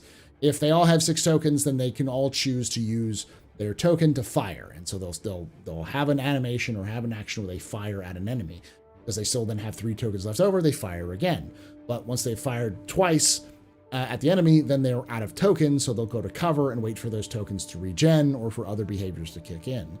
But if that group of 3 actually only had 2 tokens, two of the 3 AI will fire, and the third one will go to cover because they don't have that token, which gives them a bit of a dynamic control over how the AI will react by using a simple system that they can then copy and paste across the entire board. Possibly even use it for like flight mechanics or even social interactions, what they decide to do, just this simple token system. And as Chad is saying, it's probably linked to difficulty as well. Higher difficulty levels, they'll have more tokens. Lower difficulty levels, less tokens. It's an easy way of balancing that. So, development of AI perception system Traits were also implemented to suppress requiring the firing token in different ways. The first is to ignore the firing token completely, which means that a character will always be able to fire without reducing the number of available tokens, which can be used for boss characters. The second is to allow a specific AI character to always get a firing token, giving them firing priority without increasing the number of firing enemies. Development of the AI perception system continued throughout August, ensuring that the escalation of threats in the perception meter can be controlled by tweaking the setup in DataForge. A new Sixth Sense perception range was also developed to control gameplay when the player is sneaking up behind enemy characters. The perception meter now allows the devs to generate gameplay for stealth kills, rather than stealth killing being an easy option, as the player must minimize the amount of time they're in close range before they're noticed. On the animation side, AI features polished human combat animations and created blockout animations for improved sharp turn functionality. They also continued polishing Vandal search and investigation animations, including specific search locomotions. The AI team has been hard at work developing lots of different features. This is partially due to the strong foundation of our AI code that were developed by spending a long time thinking about the future functionality. As a team, we have also grown to have been improving the communication between our team and the designers throughout our shared language, documentation, regular meetings. Through this, we've been able to take the vision and make it a reality. AI feature team. Very cool. It's all the same stuff that was in the Squadron for Star Citizen stuff, but I had to mention stuff. I think a lot of the AI and animation stuff is going to be the same. Definitely the engine stuff is going to be the same. During August, AI tech continued to expand and implement new functionalities for NPCs traversing navigation areas. One improvement allows the designers to specify the opening width of a door navigation link and use that information during pathfinding step. Now NPCs will use the entire width of the door, not only the center. They also began extending ladder functionality by creating new navigation links, adapters, and movement blocks so that AI characters can use them in similar ways to players, so AIs can climb up ladders. AI tech also progressed with the NPC movement refactor. Specifically, they worked on a better separation of how logic is processed when animated character and character states are updated. This also allows them to correctly handle the actor LOD system, which can have both parts of a character updating in different rates. The overall movement refactor also went through a review process and intensive QA testing in preparation for its release. Further iterations were made on NPC seamless transition prototypes. This involved ironing out the small position and pose pops when handling animation control between different systems and adding support for selecting the best usable enter animation based on which has the best enter pose requiring the least warping. Effectively, they've been talking about this for a while of kind of smoothing out while they're adding in animations between animations to kind of make movement seem smoother and more concise rather than jerkier, and trying to process that.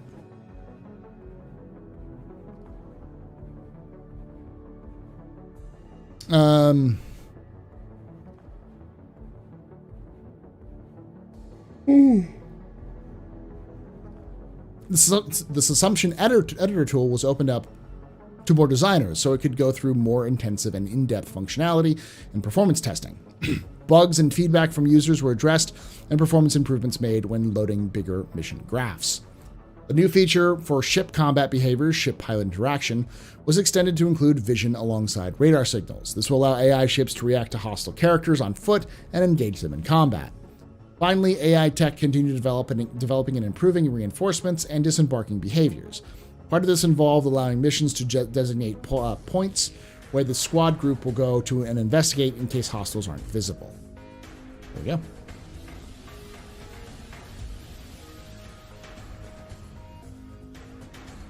Ooh. All right. Animation. Animation worked on usable first interactions and ensuring all usables have a reaction set assigned to them.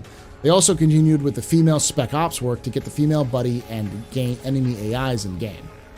EVA and Zero G were further developed with focus on attaching characters and moving through tight spaces. Work on the helmet use continued, as did ladder improvements. Vandal searching for players, the chow line, medical bed, and custom animation locomotion work progressed throughout the month too. Tasks were completed for worker facial animations and scenes, including assets for the med table. They mentioned the med table twice. Are med beds getting an update for animation? This seems like it's for Squadron, so it seems like we might see it also in Star Citizen. Instead of having the little beam, we might actually have something different. Finally, while part of the team continued to solve mocap for the backlog, the majority worked with on the stage build and prepping for narrative and marketing shoots. Art, characters. Character art and tech art continue to develop the Screaming Galson's armor with the remaining Navy uniforms. They're also working on an internal head scan and cleanup process, proving out new pipeline use tools developed by the tech animation team. Screaming Galsons are a outlaw group that exist, so pretty famous.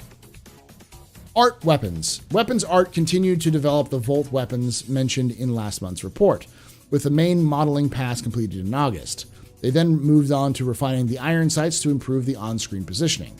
New Screaming Galson's melee weapons were gray-boxed and are currently having their setup and initial animations worked on to ensure the new metric skills work well. Drive me closer, I want to hit them with my sword. Melee weapons! CIG is listening to me. Why are you listening to me? For those of you who don't know, I've often pushed for more melee weapons in Star Citizen. It just makes sense. I don't have to reload an axe, and I can close the distance between you and me in a tight ship corridor faster than you can reload your weapon. So, ballistic riot shields, which were mentioned in Squadron 42 as well, and now melee weapons. We can get the full Space Viking experience in Squadron 42, is what it sounds like.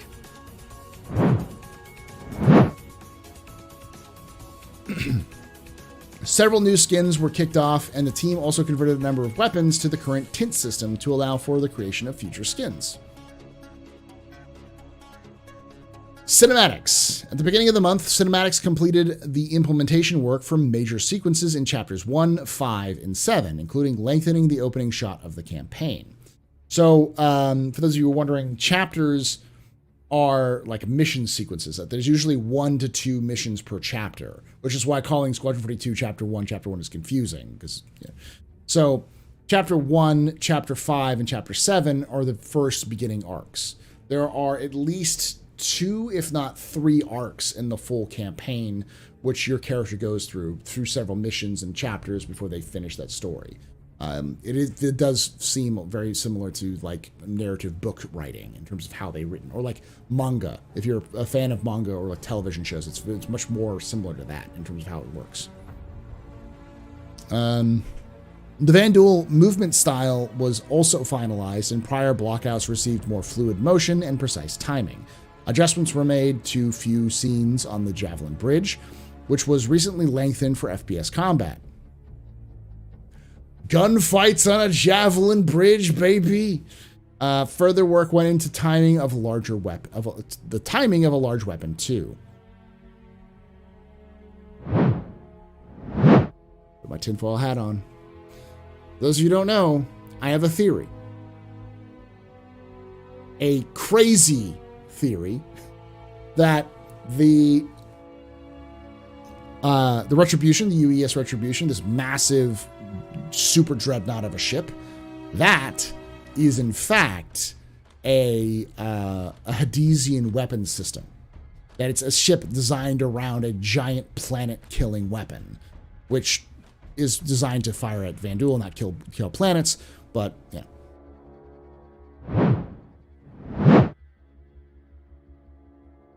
For Chapter 5, further work was done on the tram ride, with the team working alongside the physics programmers to get litters, handles, and characters to sway when the tram accelerates. Other work involved the mining tick landing and walking to be unloaded, a meet-up with a friendly character on an elevator ride, and the tram accident. A scene in Chapter 7 received polish, which included a lot of smaller details. These included handcuffs,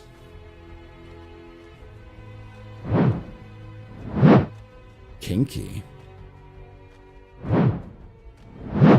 a multi-tool folding out and cutting, and the handing over of a med pen that required a small amount of new code from Squadron 42 feature team. Oh, they're talking about the end of the vertical slice. It's the end of the vertical slice. That's what Chapter 7 is. It's the vertical slice. Sorry, I spoiled it for you. It's just based off of that description, that description. I'm like, that's just the end of the vertical slice we saw.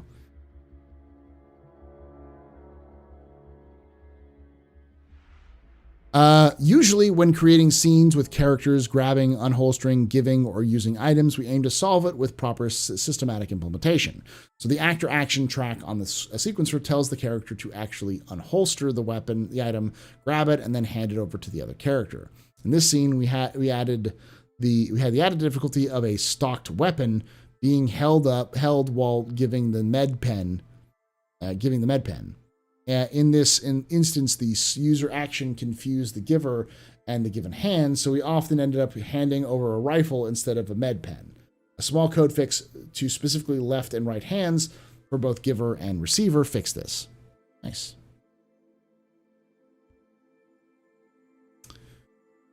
All right. The team also further worked on Chapter 11, which needs multiple destruction set pieces, so the VFX team provided sophisticated Houdini-authored simulated destruction. CGAs that can house up to 1,000 debris pieces and still run relatively lightweight versus a typical brute force alembic cache. They were then added alongside adjusted camera and turning shots to frame the scene. Very cool.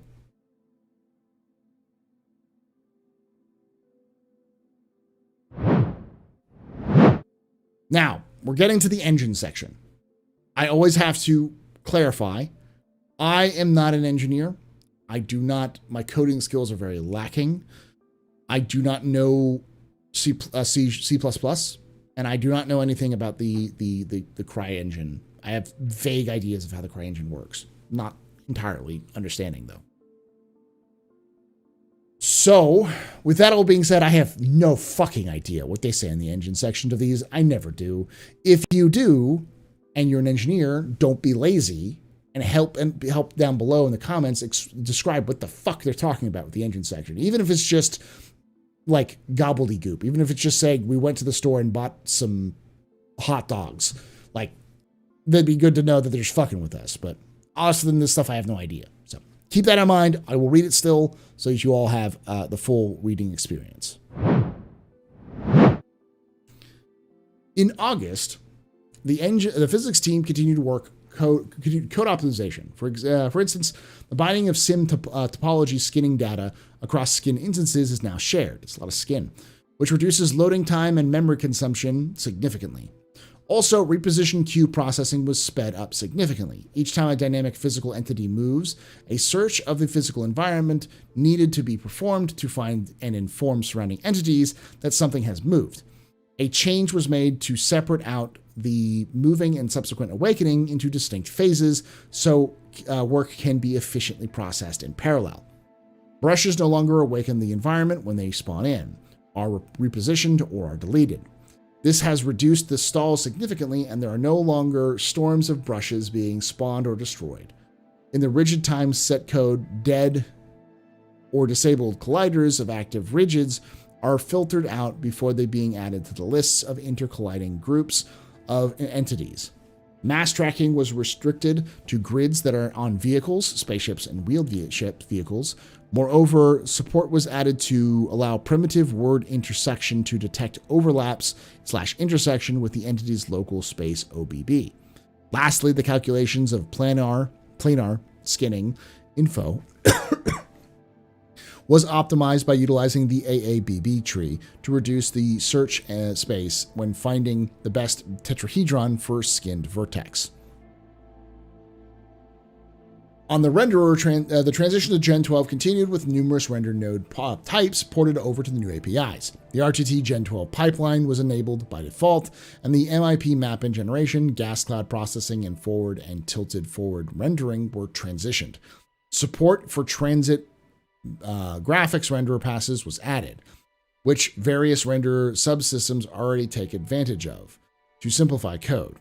Also, the compilation of fallback pipeline state object caches was optimized by allowing more parallel execution. Lastly, the sorting code for draw packets was unified. The Gen 12 port of atmospheric rendering was completed, and the port of volumetric cloud rendering is currently being wrapped up. Work will then commence on the further improve the rendering of volumetric clouds. On the core engine, the team implemented more cooperative threading approach instead of the update thread that utilizes the parallelism of calling code to update different zones at the same time. Also, the entity lifetime changes introduced last month received further improvements. All entity components were switched over to use the new custom weak pointer implementation that was submitted in July. Okay. All right, here we go. Features gameplay.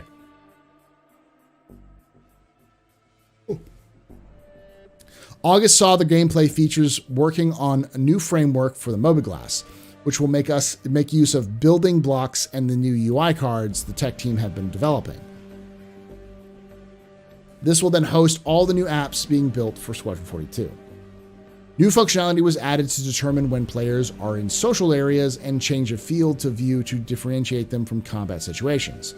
For player hints and tutorials, new conditions were added to give designers additional flexibility when they want to trigger them. A new system is also being developed to allow the player to control overhead cranes. This could be expanded to allow players to remotely control moving drones too. Very cool.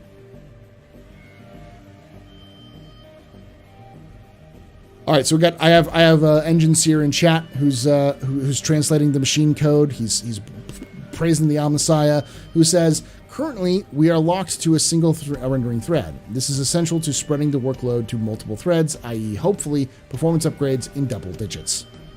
Very good. So just more performance upgrades. All right. So yeah, the mention of drones, the new Mobiglass is being worked on with new building blocks, and changing your focus depending on social or combat situations.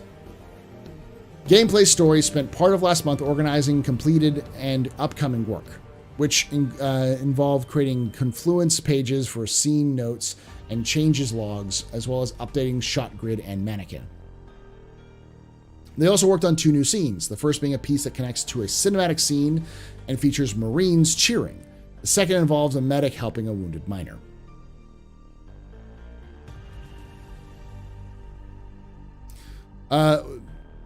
Drone gameplay, because chat's asking this again, and I usually don't refer to chat too much, but it's mentioned here. A new system is being developed to allow the player to control overhead cranes. This could be expanded to allow players to remotely control moving drones too. Following feedback, they also created a new tram arrival with mocap being planned to allow 2 key characters to board smoothly.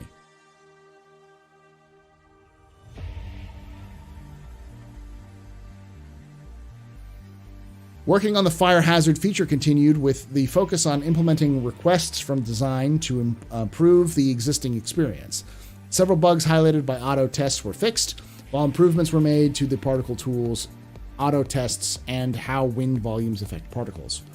Progress was also made on porting principles of Gen 12, including mesh and submesh particle rendering, and bringing them to feature parity with legacy particles. Several lighting and shadow updates passes on gas clouds were reported to Gen 12.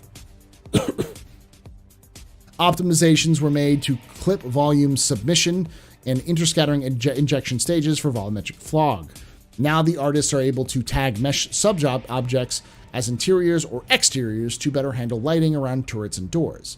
Progress began on edge highlight rendering mode for objects that would normally be occluded cold by walls to support the FPS scanning of other players and NPCs. A tool progressed that allowed the team to perform multiple jittered captures of a scene and interleave them together to output an ultra-high resolution image. The raster tool also received a useful tech refresh to make it usable with built-in editor tools, while additional effects were made to improve stability, usability, and responsiveness. With multiple improvements recently made on RiverTech, the team received a QATR report that allowed them to find new issues. Finally, for graphics, the team began initial tasks on targeting the CPU offloading of Planet Tech code. The goal is to provide equivalent functions of ground-level scattered objects with compute shaders instead of relying on the slower CPU path. Benefits are significant, with the team able to spend the saved computational budget on other purposes, such as gameplay and tech. Level design. In August, the FPS team began taking 5 chapters to more complete state, with continued focus on stability. They also tested out the first third of the game with the intention of giving players a seamless playthrough. Like the FPS team, the Space/Dogfight team continued to focus on getting large part of the game fully playable with functioning systems and mechanics, alongside creating a seamless experience that continued to scene setup, bug fixing, and addressing review feedback. Though the main focus was on refactoring and streamlining several interstitials to require standalone.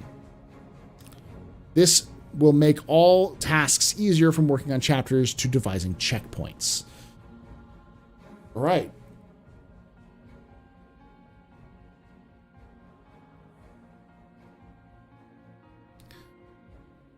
Yeah, so just a lot of improvements for seamless playthrough, trying to get everything working. Narrative team. Narrative team continued to meet with design, and more sections of gameplay were iterated upon to review all the existing and placeholder content for tone, character, and clarity. They also wrote scripts to fill gaps that came up in reviews and provided placeholder recordings so that the team can hear content in situ. This included working on additions to the weapon quartermaster's lines. On the production side, the team organized a list of all content that needed to be captured and began blocking out capture sessions to record any vetted and approved scenes with professional actors. The team also prepared for an upcoming shoot to capture some of the NPC vigilantes that have been prototyped in the levels. As mentioned in the previous month report, the narrative team continues to work closely with the AI team to develop the dynamic conversation system. Looking at the current use case for tech, it's been interesting to exploration. We have sections that are intended to have very specific tone as opposed to some of other levels. So they have been discussed how to tackle these unique situations. For example, whether they should have a dedicated group of actors and lines that are specific to that one chapter, or whether the content is just incorporated into a generic background characters line set. In short, both teams are trying to find that point on the spectrum where specific and systematic are these behaviors we like. Narrative team. I think we're almost done. Yeah. QA. Cinematics continued to rely on QA for recording of each level so they could ensure scenes are working and of expected quality. Dev support continued too, with changes to updated tests. QA also tested behavior implementation on the campaign, with August's work focusing on the recent Vandal AI improvements. In addition, the team pushed to clear out any outdated issues and performed an open bug sweep to ensure their databases were up to date.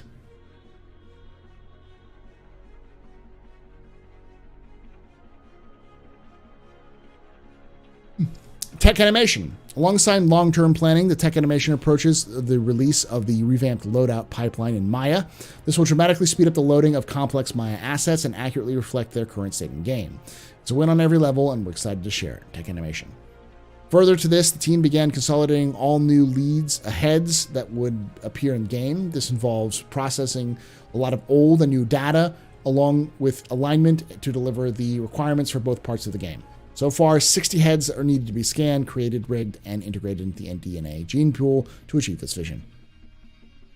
UI. The UI team continued its push towards features on the new star map, including 3D text and shader effects for space clouds. The artist began with a range of conscripts for terminal screens in different locations and handed them over for implementation, while the programmers worked on a variety of core features for highlighting interface elements and intersecting with holographic displays. Not much that I can pull from that.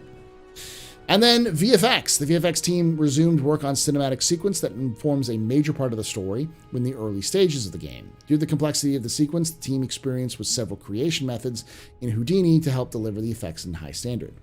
The VFX concept completed the first pass on the new weapon effects and helped the artist visualize a complex scene involving powerful energy source.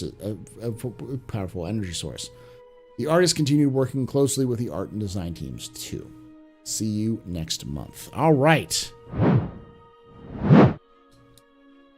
So, what we gathered from that. UI is being overhauled, the new star map. We've talked about a lot of stuff about cinematic sequences, AI behavior improvements, better tools, QA testing a bunch of things.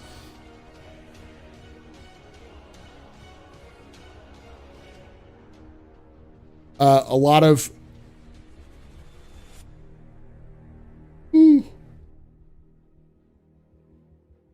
focusing on the first third of the game to get that done so it can be kind of more of a seamless experience for people who are playing it. More stuff for Gen 12. Some cinematic stuff. Mobi-Glass. Engine. So yeah. It's kind of a small one this month compared to the previous months, because a lot of it is just stuff that's been copied from the Star Citizen monthly report. But it's important to remember that the Squadron 42 monthly report and the Star Citizen monthly report are pretty much the same in the sense that a lot of what they share a lot of the same tech. There are some specifics that are in Squadron that are in Star Citizen and vice versa, but those are just minor in comparison.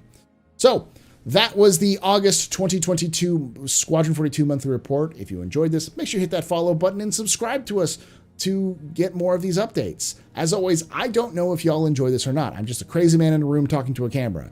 So if you do enjoy these breakdowns of these various things, make sure you hit that subscribe button and hit the little bell icon as well so that you can be notified the moment these drop and be up to date with everything you possibly could be.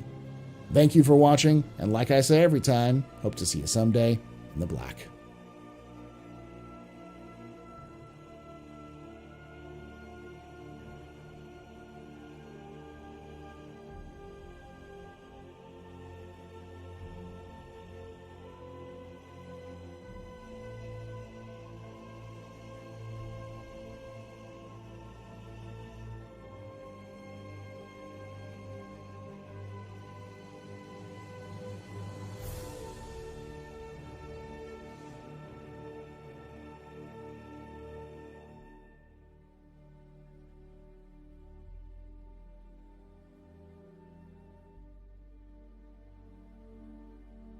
Thank you. I'm tired. I was muted that entire time. Thank you to First Tasty and Keystos for their subscriptions. And yeah. Hey, Celine, how you doing? Now, the mic should be back.